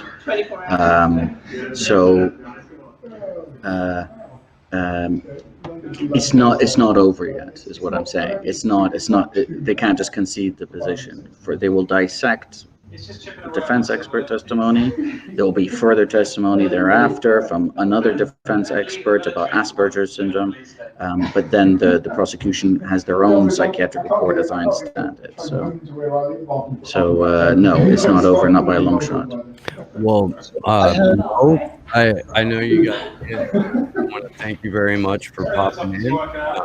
Feel free to check back in with us at any point throughout the link every time. And good luck in your little box there with the cloud video feed. I'm so sorry you're in that cramped quarters with 8,000 other people. No, that's okay, and it's not nearly as bad. It just sounds like that because they're right next to me in the booth, right next to me. I'm lucky compared to other people. Let's put it that way. Thanks. I'll speak to you guys soon, hopefully. All right, brother. Take care. Thank you, buddy. So I'll refresh the Twitter threads just to see where we're at because court is back in session. But I would like to get through this section on special administrative measures. If you're okay with going back into that, Steve. Yeah, although I'm pretty sure that there's going to be, well, they're not really tweeting yet. So yeah, let's do that. Yeah, I figure we got like 5 minutes before there's enough to cover here for a minute. If you want to pick it back up, I'm putting it on the screen share. All right, let me pull up there we go. This is the right to participate in defense. Defendants have a right under U.S. and international law to participate meaningfully in their own defense. The Supreme Court has long recognized that when a state brings its judicial power to bear on a defendant in a criminal proceeding, it must take steps to assure that the defendant has a fair opportunity to present his defense. This right encompasses an opportunity to participate meaningfully in the proceeding. If a defendant's mental state is so compromised that he cannot understand the charges against him, consult with his attorney, or assist in preparing his defense, he cannot be subjected to trial. The documented severe psychological impact of special administrative measures can render defendants unable to discuss strategy with their attorneys or participate meaningfully in their case, depriving them of their rights under U.S. and international law. This is ultimately what, not that Lori Love was subjected to special administrative measures necessarily. I actually don't know if he was, but the fact that he was so severely psychologically abused during his incarceration and leading up to it, that is ultimately what prevented his extradition. Moving on. And I think it's worth here saying that Julian didn't get to meet with his attorneys for 6 months. 6 fucking months. So again, how is what the UK is doing to Julian Assange any different than what the special administrative measures would be imposed on him? They would be harsher here in the US because they have a technical term for it. But in the UK, he's essentially been under special administrative measures to the point that he didn't even have a radio to listen to the BBC and other public broadcast stations until months after being in Belmarsh prison. So moving on to number 3 here, the effective assistance of counsel. The right to counsel is indispensable to the fair administration of our adversarial system of criminal justice. The U.S. Supreme Court has repeatedly emphasized the necessity of lawyers to protect defendants from state power and impermissible coercion. These concerns are particularly acute when you jump the fucking screen everywhere. When defendants are detained prior to trial, isolated from their loved ones and facing discrimination and public hostility. International legal bodies have reiterated that attorneys serve as an essential safeguard against government coercion and other human rights violations. In restricting SAM's defendants' access to counsel, SAMs infringe upon this right. SAMs, again, are special administrative measures. I hope everybody's got that by now, so I can just use the acronym because I really, I don't have Muhammad Almazy's circular breathing style of communication down yet. I think I smoked too much for that. Anywho, SAMs burden the right to counsel from the outset by prohibiting prisoners access to counsel until an attorney agrees to be subjected to the SAMs and the government approves the attorney. So real quick, to just kind of put that a different way, because it is kind of legalese. What they're saying there is that in order for a lawyer to represent a client who is under special administrative measures, the lawyer must agree to all of the conditions imposed by those special administrative measures, which means that the lawyer has to voluntarily cede confidentiality in order to be able to represent their defendant, which on its face is a violation of what they're supposed to be doing as a lawyer. They're the way that these are placed upon both the accused and the defense attorneys make it almost impossible to properly handle a case. And by the way, it's already like open public record that Julian Assange would be subjected to these special administrative measures if brought to the U.S. I don't know if you want to jump in on that or not, Andrew, but or if I should just keep reading this part down. You can just keep reading. Okay. You're doing a good job. You read more than I do. Let's see. International legal bodies have reiterated that attorneys serve as an essential safeguard. I did that. In restricting SAMs, defendants' access to counsel, SAMs infringe upon this right. They burden the right to counsel from the outset by prohibiting prisoners' access to counsel until an attorney agrees. I did that. This approval process may constitute regulations and practices that unjustifiably obstruct the availability of professional representation or other aspects of the right of access to the courts. SAMs further prevent attorneys from effectively meeting with their clients to prepare their case. A fundamental component of the right to counsel is attorney-client privilege. Defendants and their attorneys must be able to speak freely to each other without fear that their conversations will be monitored. As the Supreme Court has acknowledged, government interception of attorney-client communications inhibits free exchanges between defendant and counsel because of the fear of being overheard. International law similarly protects an attorney's right to meet with clients in private, free from government intrusions. Provisions of SAMs allowing the government to monitor attorney-client communications violate this right. Further, international and regional human rights bodies emphasize that the right to counsel includes the ability to meet in facilities where trial preparation is practicable. Challenging physical conditions in facilities like ADX Florence, which is exactly where Julian Assange would be, and the MCC may unlawfully inhibit attorneys' abilities to effectively meet with their clients. And this is interesting to me because MCC stands for the Manhattan facility where Jeffrey Epstein was supposedly found dead. So the two examples that they use are the prison that Julian Assange would likely end up in and the place where Epstein didn't kill himself. Interesting. SAMs also prohibit attorneys from advocating for their clients in public. I will say that again. Special administrative measures prohibit attorneys from advocating for their clients in public. This becomes particularly important when the government selectively discloses negative information about a defendant, potentially prejudicing a jury pool. The U.S. Supreme Court has recognized that defense lawyers have a right, sometimes even a duty, to defend their client's reputation in the public arena. International legal principles likewise protect attorneys' rights to speak to the public free from interference. The SAMs gag order prohibits lawyers from fulfilling this obligation of zealous advocacy. And I'm going to pause right there. I was going to say, we can save Section C for the next break in court. And I just want to say that this is some heavy shit that we're talking about here.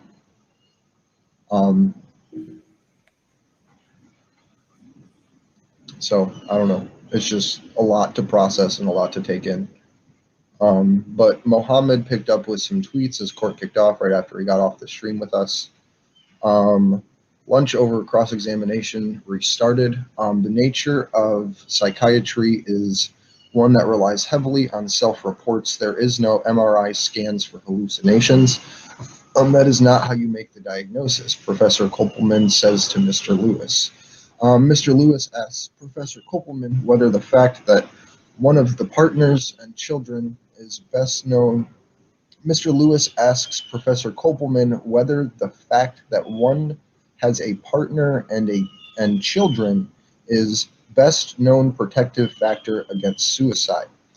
Some studies say that married people sometimes commit suicide more than unmarried people. Professor Kopelman responds.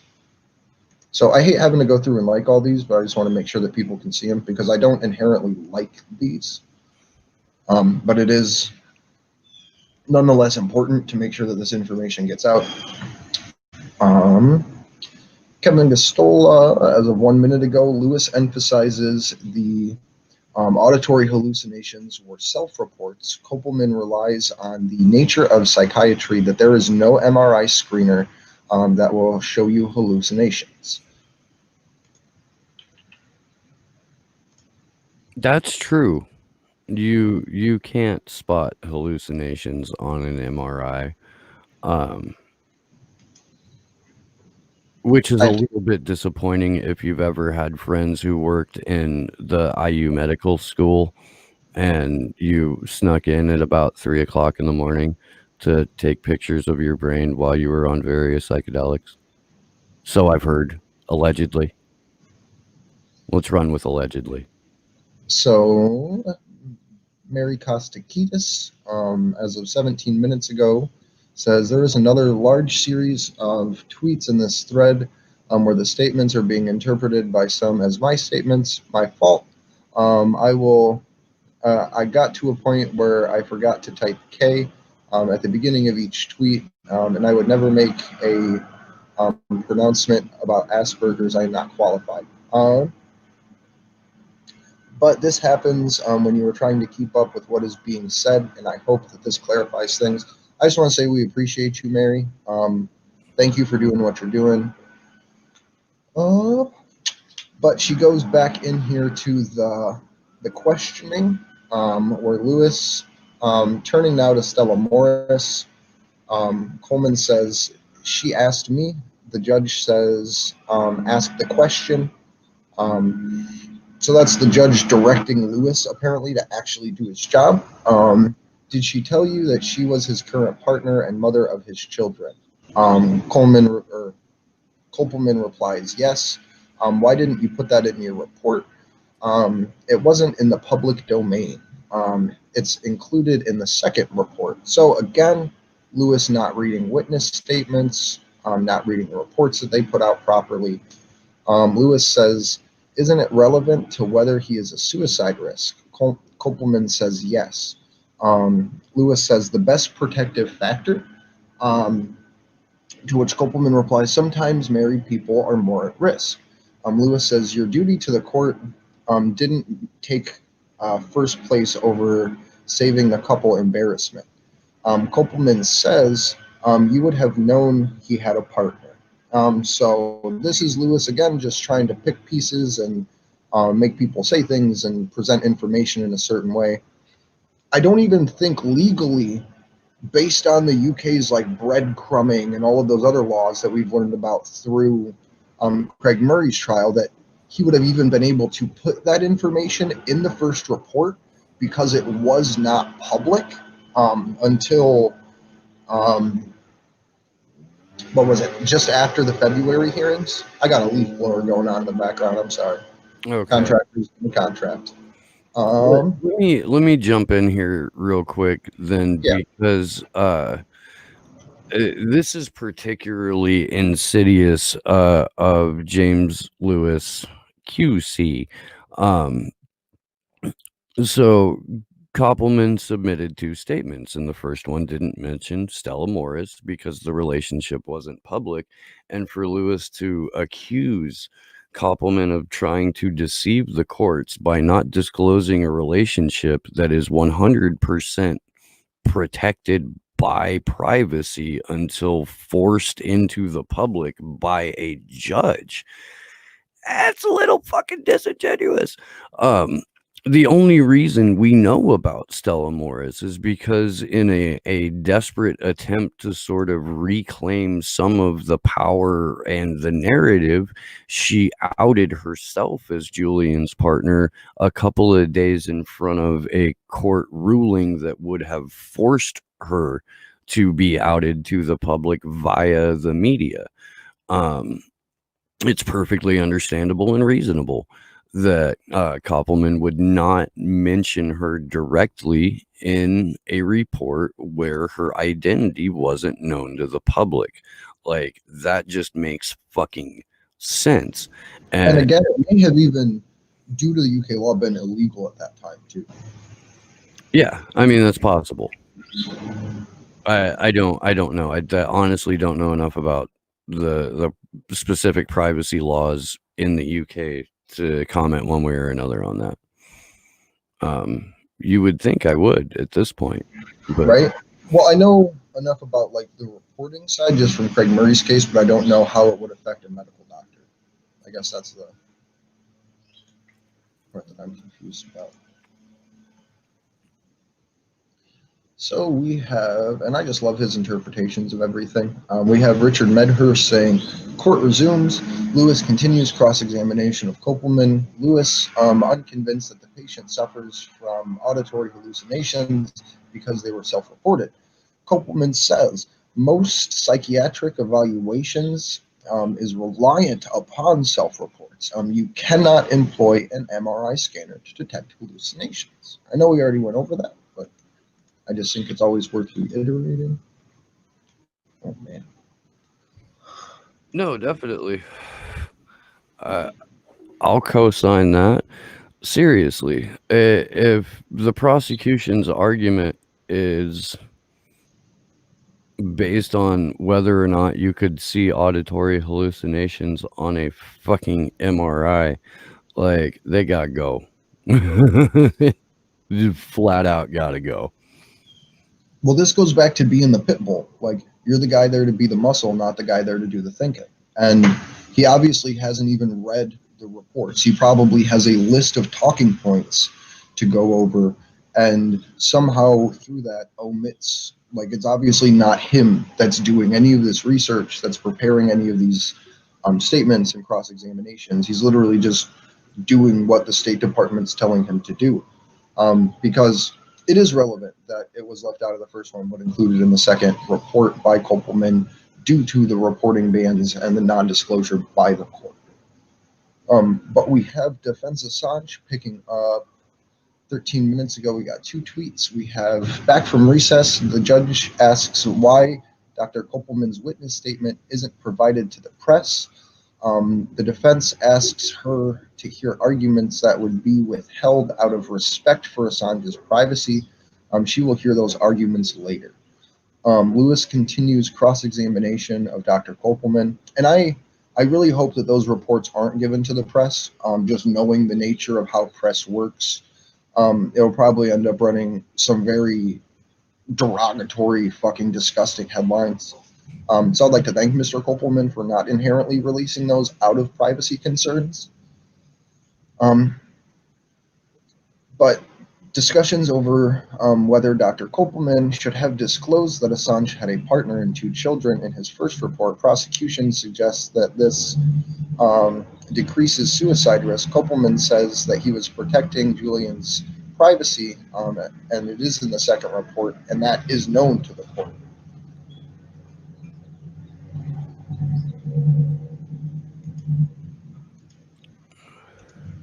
So I have multiple things going on right now. Oh, you're good. I'm just hopping over back to Kevin Gastola to see where he was at. We got it left off with the you can't see hallucinations on an MRI, but 7 minutes ago, the always wonderful good Kevin Gastola says Koppelman submitted 2 statements. First, one did not mention Stella Morris as partner because the relationship was not public. Lewis objects and asserts that he was deceiving the court. That's stupid.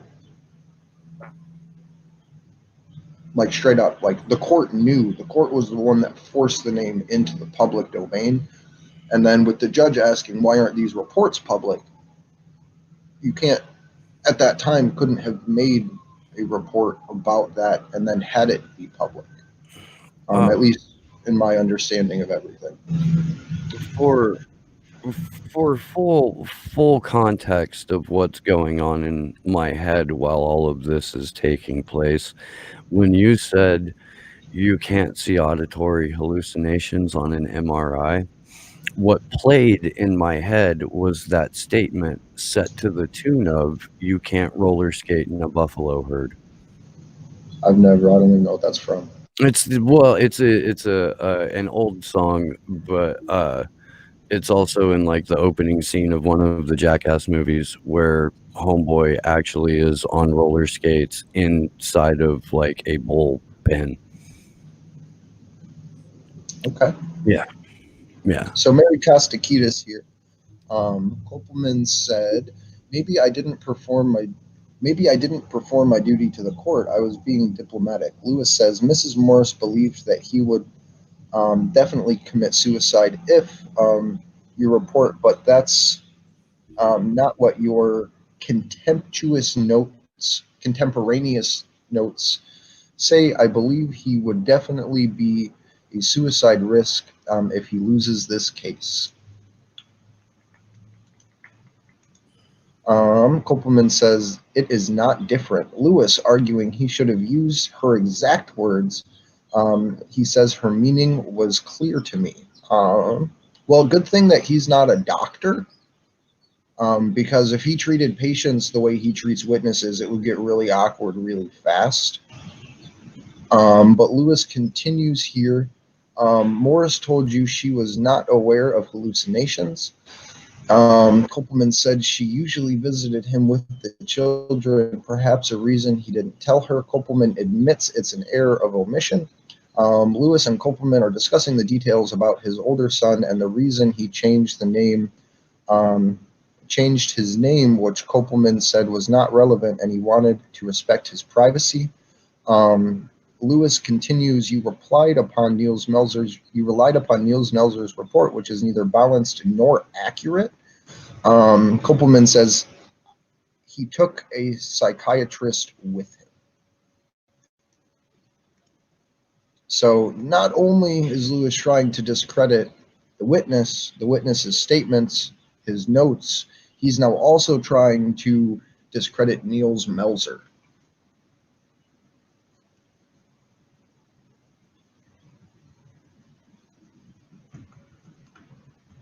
You got any thoughts on that, Steve?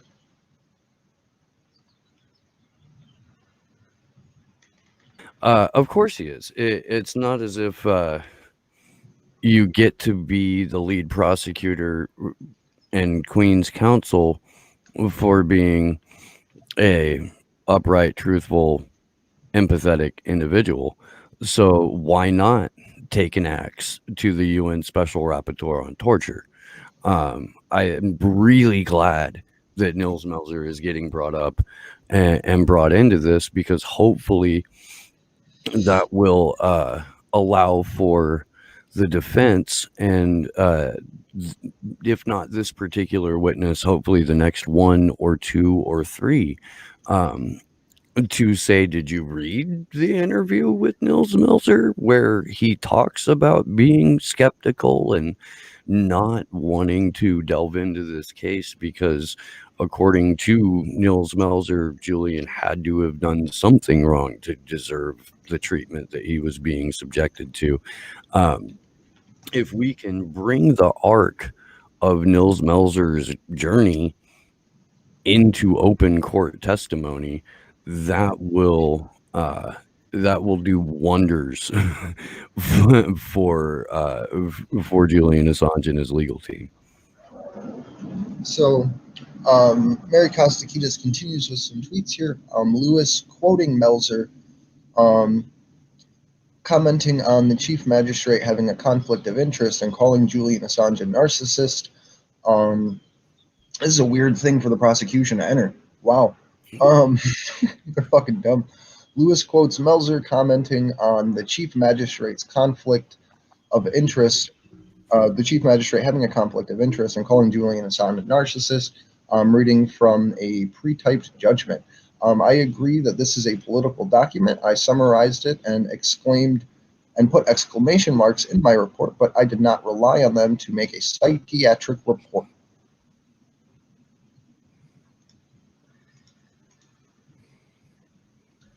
So,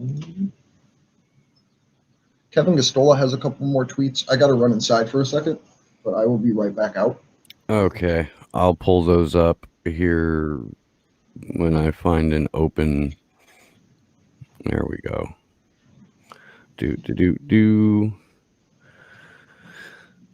A couple minutes ago, and we'll just pick up where Lewis starts to put his foot in his mouth. Lewis calls a report from UN Special Rapporteur on torture Nils Melzer neither balanced or accurate, reads from it. Koppelman says he didn't rely on it to make a psychiatric diagnosis. It's a political document. That's a quote. U.S. Prosecutor James Lewis describes Nils Melzer's assessment of Assange as palpable nonsense. Recall that Nils Melzer went with not one but two doctors to examine and question Julian Assange. Recall also that, as even James Lewis admitted, Melzer was initially under the impression that whatever it was that was happening to Julian Assange, he somehow deserved. So in calling Melzer's conclusions nonsense, Koppelman responds, I didn't quote all that anyway. I quoted the relevant bits about psychiatry. I think it's interesting to consider the Nils Melzer report a political document. It has a number of implications, and I do kind of hope, now that it's being referred to as such by a defense witness, that the concept of that report being a political document gets expanded upon, because, of course, the U.S.-UK extradition treaty prevents extradition for political persecution. So if the case can be made that there was a political motivation behind the targeting of Julian Assange, behind the psychological torture of Julian Assange, behind all of this, that is one more factor that leads to the dismissal of extradition. Sorry, I'm back. Where are we? No, it's okay. I threw out the idea that it's okay that Koppelman refers to the Special Rapporteur's report that Julian Assange was, in fact, psychologically tortured as a political document, that because it's being referred to as a political document, that opens up an avenue to further drive home the point that this is a political persecution. Absolutely. Absolutely. I didn't even think about that. That's good thinking, Steve. What's that second cup of coffee? I've a Red Bull and a cup of coffee, and it's cold. I'm kind of a morning person anyway, much to the detriment of everyone who has ever met me. So I don't wake up mad. It doesn't take too long for me to shake off the cobwebs. I can generally keep it together early in the morning. I'm actually a much better arbitrator in my own right, and or peacemaker if fucking drums happens early in the morning, because I'm like, really, dude, it's too early in the day for shit to go this wrong. Let's walk back a little bit. I honestly wish we had more time in the day to go through literally everything that's referenced here. But I don't know if you got through all of Kevin Gostola's shit. He said, U.S. Prosecutor James Lewis describes the UN Special Rapporteur on Torture Nils Melzer's assessment of Julian Assange as palpable nonsense. That's palpable nonsense. I don't know if you're touched on that already. Yeah. But 5 seconds ago, Kevin dropped another tweet that says, Lewis insists on reading further from the report from Melzer, even though Kopelman hasn't used any of the political sections. Kopelman objects. He merely... we need these fucking tapes. We need these goddamn tapes. Like, for fuck's sake, we need to see this trial. Like, you literally have a witness raising objections in open court. Like, what? So Kopelman objects. He merely referenced the bit on physical and mental health, reading what he specifically included. Oh. The U.S. prosecution's literally not even reading anything. Like,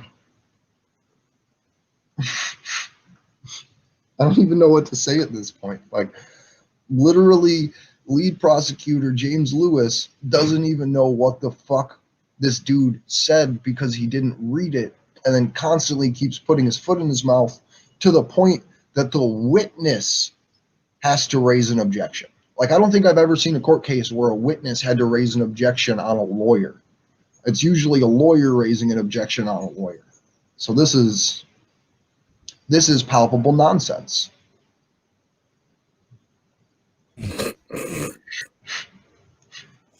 There's so many good shirts that could come out of this. Wow.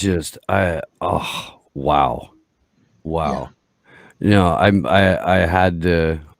I had to respond to that. So I just put out a tweet saying, because we live in a fucking cartoon, we're at a point where the witness is objecting to the prosecution because the prosecution is editorializing while the witness maintains they need to keep to the specifics. They need to. So in the first 45 minutes of this trial, James Lewis tells Kopelman, hey, stick to the script. In the second half of this trial, Kopelman has to tell Lewis, hey, stick to the script. Like, what the fuck is going on here, guys? Like, in all seriousness, what the fuck is actually happening? So RSFO or whose name? Or who we're referring to as Lewis is James Lewis, Queen's Counsel. Hopefully that clears that up. So just to read Richard Medhurst's statements on this, the prosecution turns to the UN torture report by Niels Melzer. Lewis and Kopelman. Lewis asked Kopelman why he relied on this document, and if he agrees that it's unbalanced and inaccurate. Kopelman said he realized that it contained some political language, but it did not form the entire basis of his evaluation.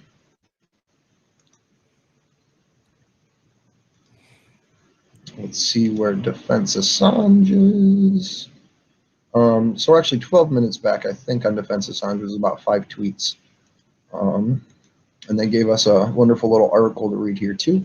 Again, Lewis asking Kopelman why he relied on reports from the UN torture expert Niels Melzer. Dr. Kopelman replies that he relied. Dr. Kopelman says relied on is not accurate. It was one of many factors. Would you? And I'm assuming this is Lewis stating, would you agree that this report is neither unbiased or accurate? Dr. Kopelman replies, well, it depends on your perspective. So, literally Lewising Lewis. And then we have this, we'll go through this in a little bit. This is the UN expert collective persecution of Julian Assange must end now. Dr. Kopelman reads Niels Melzer's comments, but didn't include in his report as he found it more of a political document and than a psychiatric one. He read it, but didn't rely heavily on it. Lewis, quoting a length from the Melzer's report in his commentary on multiple government mobbings against Julian Assange, which is literally happening right now in real time, Kopelman says he doesn't understand why Lewis is reading this. So this is most of the objection here, it looks like. Kopelman says he doesn't understand why Lewis is reading this, as he didn't quote Melzer in his own report.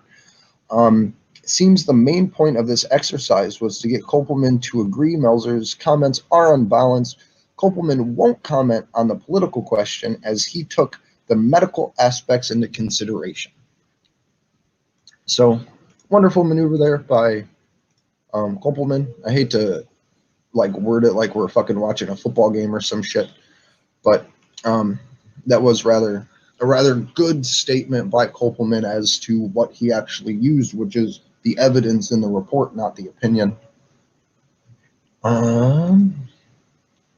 Let's see how mostly caught up we are. Do you want to look at the UN report on torture, or do you want to keep doing some tweets for a little bit? We've pretty much gone over that whole report a number of times. I'll tell you, I'll leave it up to the audience. If the audience isn't as familiar with it and would like some expansion on it, I'm happy to go through it. I'll link to it. The statement itself isn't that long, so I think we could probably just run through the first couple paragraphs. If you want, real quick, I'll throw the share out just because I feel like it's worth noting here, because it's one of a million things that we won't get to later. So this is the full statement from the UN's release. I'm not going to read the full thing, just going to read a couple bits and portions of it. Let me zoom in. So this is Niels Melzer's own words. My most urgent concern is that in the United States, Mr. Assange would be exposed to a high risk of serious violations of human rights, including his freedom of expression, his right to a fair trial, and the prohibition of torture and other cruel, inhumane, and degrading treatments. I am particularly alarmed by the recent announcement by the U.S. Justice Department of the 17 new charges against Mr. Assange under the Espionage Act, which currently carry up to 175 years in prison. This may well result in a life sentence without parole, or possibly even a death penalty if further charges were added in the future. Since 2010, when WikiLeaks started publishing evidence of war crimes and torture committed by U.S. forces, we have seen sustained and concentrated efforts by several states towards getting Mr. Assange extradited to the U.S. for prosecution, raising serious concerns over the criminalization of investigative journalism in violation of both the U.S. Constitution and international human rights laws. Since then, there has been a relentless and unrestrained campaign of public mobbing, intimidation, and defamation against Mr. Assange, not only in the United States, but in the United Kingdom, Sweden, and more recently, Ecuador. In the course of the past 9 months, Mr. Assange has been exposed to persistent, progressively severe abuse ranging from systematic judicial prosecution to arbitrary confinement in the Ecuadorian embassy, to his oppressive isolation, harassment, and surveillance inside the embassy, and the deliberate collective ridicule, insults, and humiliation to open instigation of violence and even repeated calls for his assassination. It was obvious that Mr. Assange's health has been severely affected by the extreme hostile and arbitrary environment that he has been exposed to for many years, the expert says. Most importantly, in addition to the physical ailments, Mr. Assange shows symptoms typical of prolonged exposure to psychological torture, including extreme stress, chronic anxiety, and intense physiological trauma. The evidence is overwhelming and clear. Mr. Assange has been deliberately exposed for a period of several years to prolonged forms of cruel, inhumane, degrading treatment or punishment, the collective effects for which can only be described as psychological torture. I condemn in the strongest terms the deliberate and concert and sustained nature of the abuse inflicted on Mr. Assange, and the seriously deplore the consistent failure of all involved governments to take measures for the protection of his most fundamental human rights and dignity. By displaying an attitude of compliance at best, and complicity at worst, these governments have created an atmosphere of impunity, encouraging Mr. Assange's uninhibited vilification and abuse. Last paragraph. In the 20 years of my work with victims of war, violence, and political persecution, I have never seen a group of democratic states gang up to deliberately isolate, demonize, and abuse a single individual for such a long time with so little regard for human dignity and the rule of law. The collective prosecution of Julian Assange must end now. And that's where that ends. So I honestly don't think that document's political at all. He doesn't call anyone out by name. He doesn't talk shit. He literally just states facts about what has been happening for the last almost decade. And honestly, none of that's inherently new information. We know that Julian's been psychologically tortured. We know that he's been in arbitrary detention for over 3,500 days now. And then in total isolation, essentially, inside of Belmarsh prison for the last 510 plus days. So switching back here to at Defense Assange, Lewis is arguing that Assange's comments in court 2 weeks ago, he was asked and said that he did not want to be extradited, and last week made a comment during court, are evidence that Assange can follow the proceedings, and therefore it implies is not seriously depressed. So that statement that Lewis is making here is completely out of context. 2 weeks ago in court, they opened the new extradition case after rearresting Julian Assange, right? So they bring him into court September 7th under the previous charges, which were no longer applying, and then finally rearrest him under the June 24th, 2020 indictments that came out 2 days after his defense submitted their evidentiary statements. So he had to literally say in court that he opposed the extradition because it was a new extradition case that was imposed on him. Right? Am I following that right, Steve? I believe so. So we got two more here coming underneath that from Defense Assange. Kopelman says he did not make a medical judgment based on the relying of these stray comments in court. Lewis goes on to cite more comments from Julian speaking from the dock. Lewis says yet again, he has, as he has to multiple witnesses, are you really trying to help the court? Wow. What? Wow. I think Kopelman should raise another objection. Right. Right. And ask Lewis if he's trying to help the court. Right. Because that would be some shit. That would be hilarious. Because Lewis would be the one, if you could land a question just right at him to like tick him off, he would shoot back with some ignorant shit. And I don't think this is appropriate, like, for it, but I also don't think it's appropriate for Lewis to literally try to say that Julian hasn't been tortured for a decade. Yeah. Yeah. Sorry. This is I'm still trying to fucking keep up with shit. So what we've got now, I'm gonna read from Richie's thread, just recapping some of this, but just letting you know where we're at. So Lewis insists the political commentary in Meltzer report shows it's unbalanced, therefore disqualifies the entire thing. Lewis accuses Kopelman of cherry picking. Kopelman affirms that he did in fact cherry pick the parts that were relating to Assange's health, leaving the rest alone. Lewis insists that Assange does not have depression, citing his ability to follow court proceedings. Now, I am not a medical expert, but I do know a thing or two about depression. And just because you can follow along and answer some basic questions doesn't mean that you're not going through a severe and prolonged and sustained battle with depression. And here's another little aspect of the depression, right? If you were strip searched, or if you were woken up at 5 a.m., strip searched, x-rayed, handcuffed, placed in a vertical coffin that is placed into a transport vehicle that drives for an hour and a half to a court where they take you out of a vertical coffin and place you inside of a glass box, I think that might make you a little depressed. I'm only laughing to stop for myself for screaming. Yeah.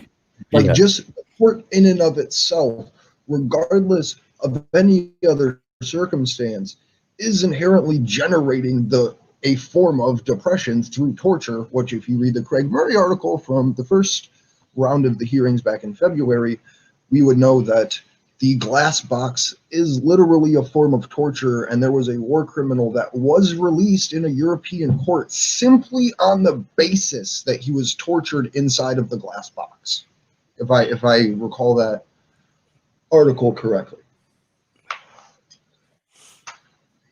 Yeah, no, it was one of the determining factors in the dismissal of that case, and that his basic human rights to not be subjected to undue overly harsh conditions were violated because they put him in the fishbowl, which is what the euphemism for that is in the UK. They call the glass box the gold fishbowl.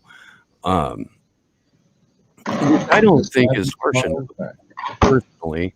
Like I'm gonna go with human zoo. Yeah.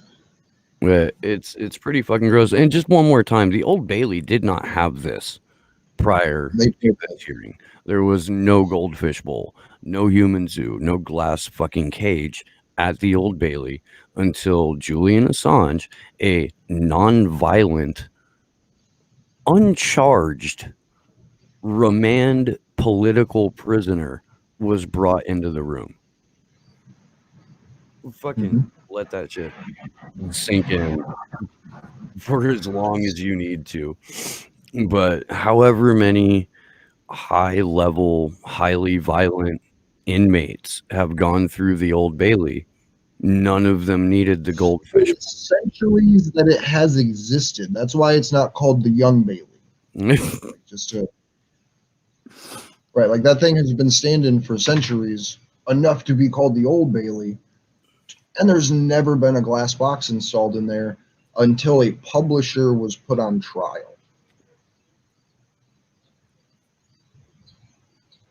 But I'm gonna pick up here with Mary Kostakidis' tweets, if that's cool. Oh yeah. Okay. So this goes back 19 minutes. We probably already covered this, but we like to make sure that we get the information out from everybody so everyone can kind of see all directions. Lewis quoting Melzer on his role of Sweden, calling Melzer's conclusion nonsense. Kopelman says, I did not quote any of that. I quoted the relevant bits about psychiatry. Lewis quoting Melzer on the concert effects of the U.S. government, the UK, Sweden, etc., etc. We know the quote, we read it. Kopelman says, why are you cross-examining me on material that I haven't quoted? You need to ask all of this. Oh my God. You need to ask all of this of professors of political science. Look at what I quoted, all of psychiatric relevance. So that shines a little bit more light on Lewis objecting, or of Kopelman objecting to what Lewis was saying. And again, I'll read this tweet here. I just retweeted it if you guys want to grab it. Lewis quoting Melzer on the concerted effort by the governments of the U.S., UK, Sweden. Kopelman replies, why are you cross-examining me on material I haven't quoted? You need to ask this of professors of political science. Look at what I quoted, all of psychiatric relevance. Lewis then says, you didn't give context, and that is a biased report you are quoting from. Do you say that it is balanced? Did you say it's a balanced and accurate report? Kopelman replies, I am not saying that about the political opinion, but the effects of the long-term confinement, yes. Lewis arguing about Kopelman's evaluation of Julian Assange's cognitive assessment, putting to Julian Assange has had no trouble paying attention to what is happening in court. Kopelman then replies, it doesn't mean that his concentration and memory are as it should be. Lewis quotes Julian Assange's rhetorical sleight of hands to the judge, his interjection, and the attack on his reputation, and says that this proves that he is competent mentally. Kopelman says, His slightly inappropriate interjection probably reflects on his ADS. Lewis then says, do you think that he is unable to engage with legal process? Kopelman says that does not mean he is performing optimally. Now that you are arguing about the tests of, now they are arguing about the tests in malingering. Kopelman points out that Lewis is wrong about the tests. Who would have guessed? Who would have guessed that a pit bull doesn't know how to be a doctor? Lewis then says, Lewis then says, prison conditions now, in your second report, you quote whether witnesses, you quote other witnesses for the defense. Kopelman says, yes. I have only recently received Kronberg's declarations. Lewis says, why didn't you ask him for them earlier? Kopelman says, I was only made aware of them after reading the defense witness report. Lewis then says, are you aware that there is a fierce disagreement on the U.S. prison conditions? Kopelman says that is an argument, that will be an argument by relevant experts. Lewis then says, you rely heavily from your opinions on the defense experts in your report.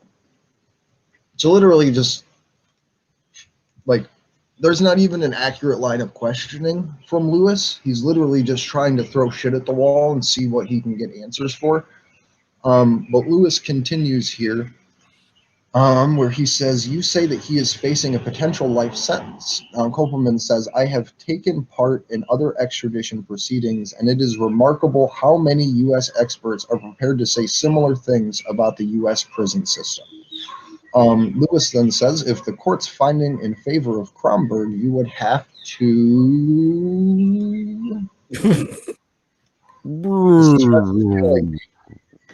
But again, I want to just give a shout out to all these people that are doing awesome work. We got Mohammed, we got Mohammed Almazi, we got Mary Kostakidis, we got Kevin Gastola, Richard Mendez, the at Defense Assange, and we generally have Mendez. Not what? Richard Mendez. Well, Richard Mendez is still putting it out. He's reinterpreting it. Medhurst.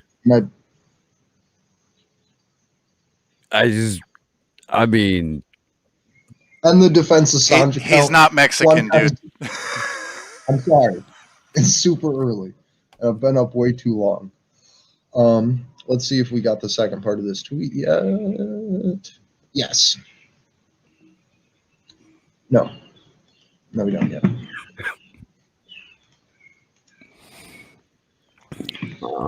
So let's see if there's anything new.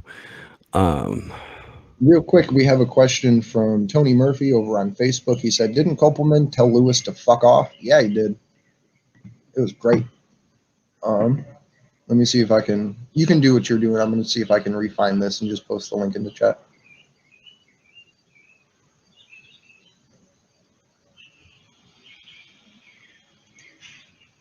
So, this is where Kopelman told Lewis to fuck off. He said, why are you cross-examining me on material I didn't quote? You need to ask this of the professors of political science. Look at what I quoted, all of psychiatric relevance. So that was him in as nice of terms as possible, and I'll link that. If you guys could, as we're dropping tweets in and retweeting them onto our Twitter thread or our Twitter page, please grab them, retweet them, quote them, what have you, because that's kind of the point of doing this, is to make sure that this information gets out on a broad scale. So let me see what we have from Mrs. Costa. In one of our signal chats, Kendra just dropped a link to a tweet that's coming out of one of Kevin's threads, and this relates specifically to James Lewis trying to tarnish the reputation of Niels Melzer. The tweet from Alina Lilova, I'm probably fucking that up, Says Mr. Lewis would be well advised to take note of the fact that 2 years ago, Judge Vanessa Breitzer held a very different opinion of Meltzer's reports. The direct quote from the 20th of February 2018 in Yilmaz and Anor versus the government of Turkey. So this is a publicly searchable quote. Quote, the most recent, reliable, objective information comes from Mr. Meltzer, the UN Special Rapporteur on Torture.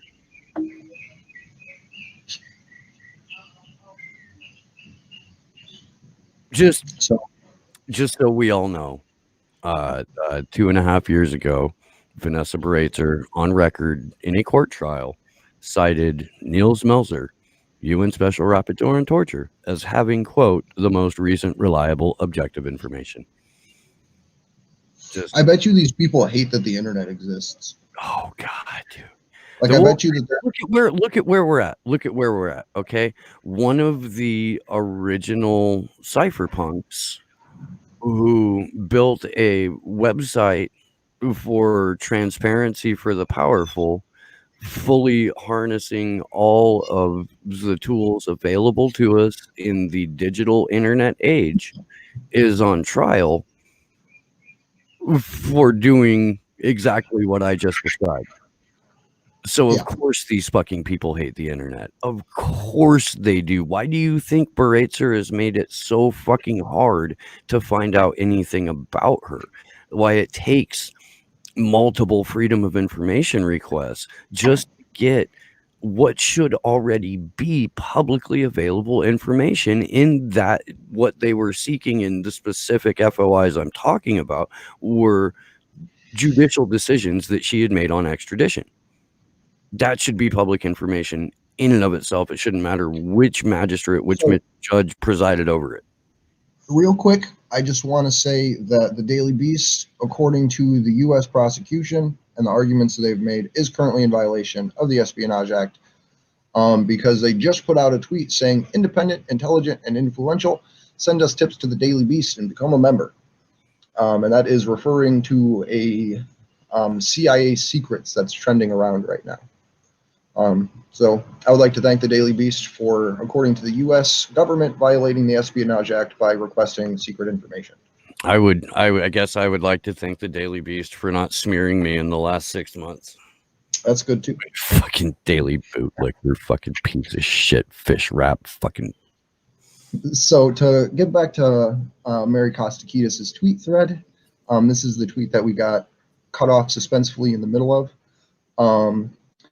I'm going to start out with the first one. Lewis says, you say he is facing a potential life sentence. Kopelman says, I have taken part in other extradition proceedings, and it is remarkable how many U.S. experts are prepared to say similar things about the U.S. prison system. Lewis then says, if the court finds in favor of Kromberg, you will have to change your report. Kopelman says, it is a matter for Kromberg to debate with experts who are testifying with opposing views. So Lewis literally is like, you got to change what you're saying. And Kopelman's like, no, I don't. What is going on? I'm glad that the U.S. prosecution is so laughably terrible throughout this entire thing. But it's really hard to know that this is literally all of our fates that's hanging in the balance here.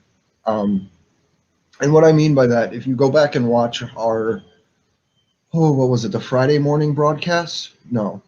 Whatever, yeah, the Saturday vigil where we went over Mrs. Dobbins' line of questioning from Friday. The U.S. prosecution multiple times, but most recently in that line of questioning between Dobbins and Schenkman, was forced to say that viewing, having, tweeting, and even retweeting anything that would be considered classified or protected information would get you in violation of the Espionage Act based on the way that it's worded. So anyone that has ever opened up Cablegate and clicked on a link inside of there, anyone that has shared those links, according to the U.S., you are in violation of the Espionage Act. Just so that way everyone out there can kind of understand that this isn't just Julian. This is all of us losing our ability to have this information. And on top of that, if they can scan Twitter and say, oh, you shared classified information, you're going to ADX 2. So let me hop in here for a moment and go to Kevin Gistol. I'm going to go ahead and put this on the share screen. You guys should see this too. Well, I'm going to bunch of tweets to catch up on after this too. This just sort of highlights the supremely childish nature that James Lewis QC always resorts to when he's starting to get his ass handed to him again by a witness.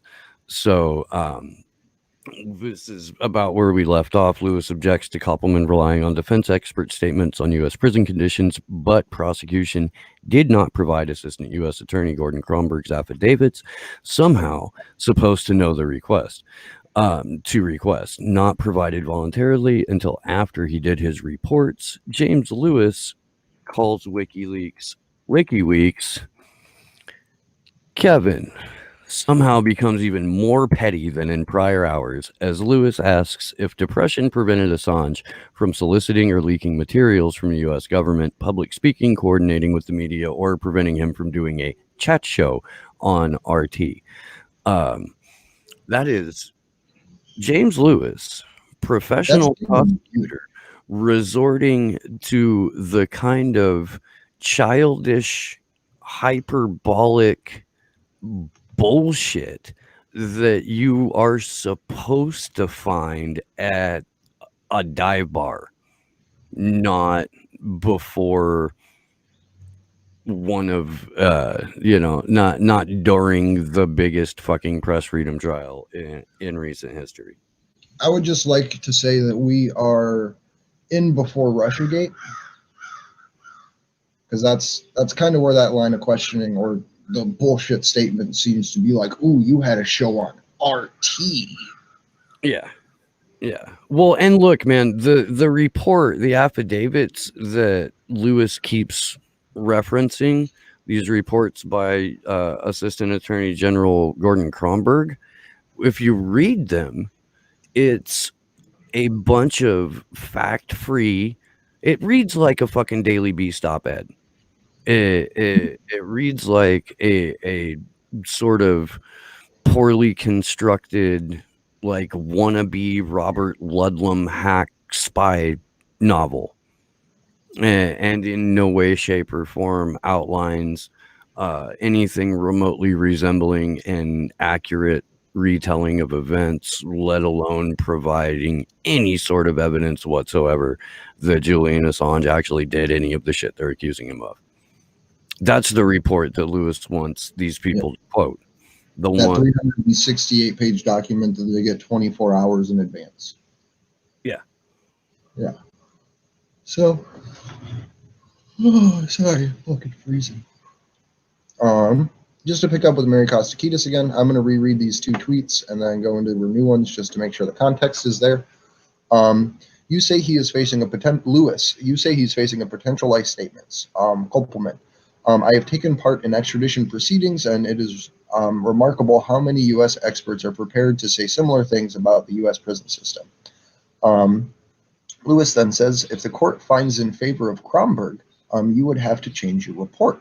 Koppelman says it is a matter for Kronberg to debate with experts who are testifying with opposing views. Then the new ones, Koppelman continues, those experts need to debate those issues rather than we, the psychiatrists. Lewis says, mental health problems don't prevent you from leaking U.S. classified documents, running WikiLeaks as a global enterprise.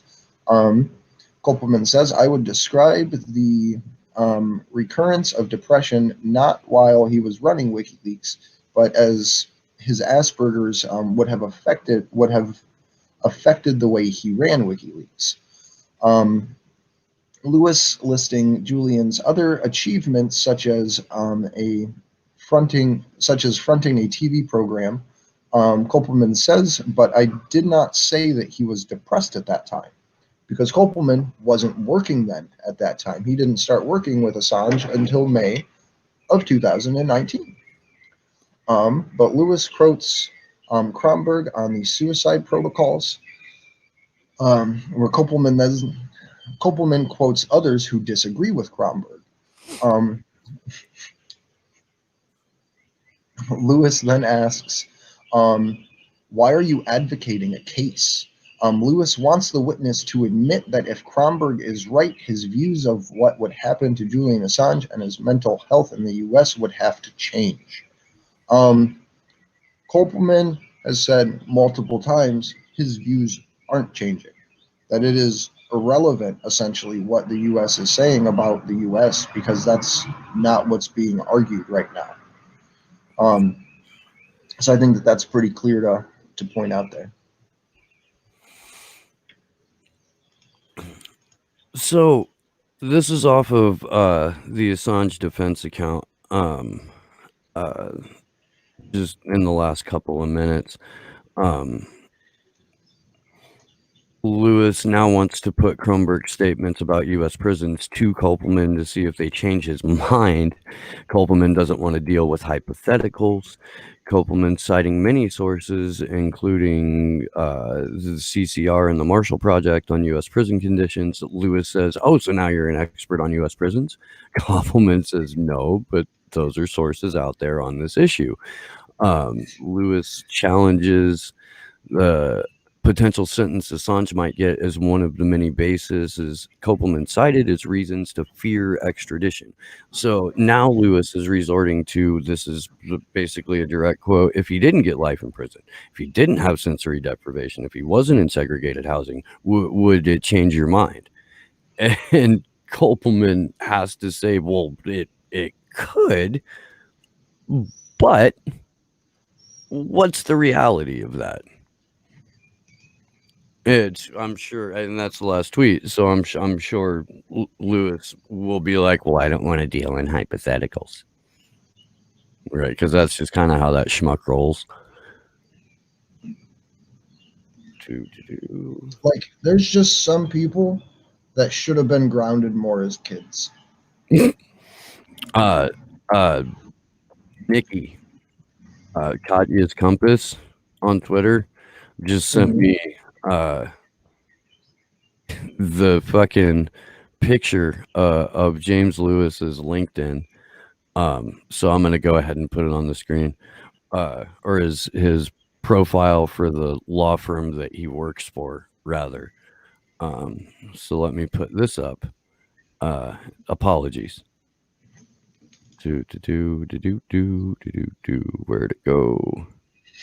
There it is. We do it live here, folks. James Lewis, QC, a charming man with a mega brain. Dude, I could not describe him better. Like, look at that picture. You know, like, that is a man with a mega brain. I don't know. I've never seen anyone else with a mega or brain than his brain. You know, like can you send that to me, please? Because that's going to be fun. Yeah, I'll make sure that I like. Like, who the fuck says that? Like, there's so many other words you can use. I'll think of something clever when I retweet this and make sure that I tag you in it. That's insane. Like, that's like, it's poetic in a way, I guess. It's like he's smart enough to realize that he's dumb, so he's trying to overcompensate for it by saying that he has a mega brain. Right. Like, okay, I gotta get out of here in the next like 10 minutes. I gotta be at the hardware store at like 7:30 when they open. okay. Is Josh still with us right now? Josh is still here. Okay. I wasn't sure if he like was going to eat or something. I didn't know if he was sitting there. Eating.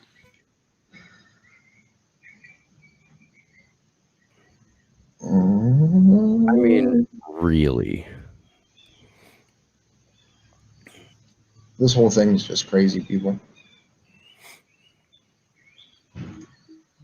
So, just like yesterday, we will end up calling it here, and we will pick up this evening talking about the things that happened that we missed during court today. But just to finish it off here, I want to finish just where we're at with Mary Kostakidis. Lewis says, do you agree that the medical care is sufficient and your concerns disappear? Kopelman quotes a report that describes a very different situation. Lewis now arguing that the length of the sentence in dispute and his opinions based on a lifelong sentence, separate deprivation, and isolation. Kopelman says even if it were a shorter sentence, it would still affect him adversely. Lewis says, what if he got 5 years with no solitary? Kopelman says that's all theoretical. The judge knows.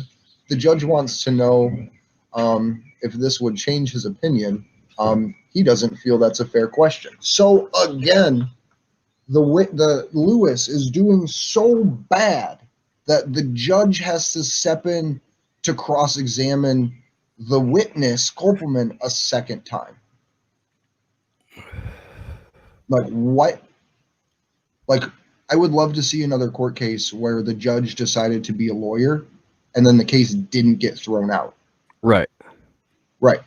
Right. I gotta pull that up. Jesus Christ.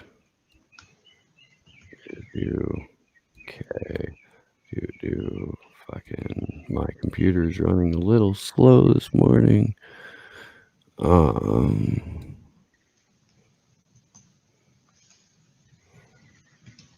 So I would honestly like to introduce the newest member of the Queen's Council, Vanessa Baratzer, apparently, has officially been promoted to QC from magistrate. That's a demotion. I mean, for her position, probably. She's still going to answer to the State Department either way, so it really doesn't matter.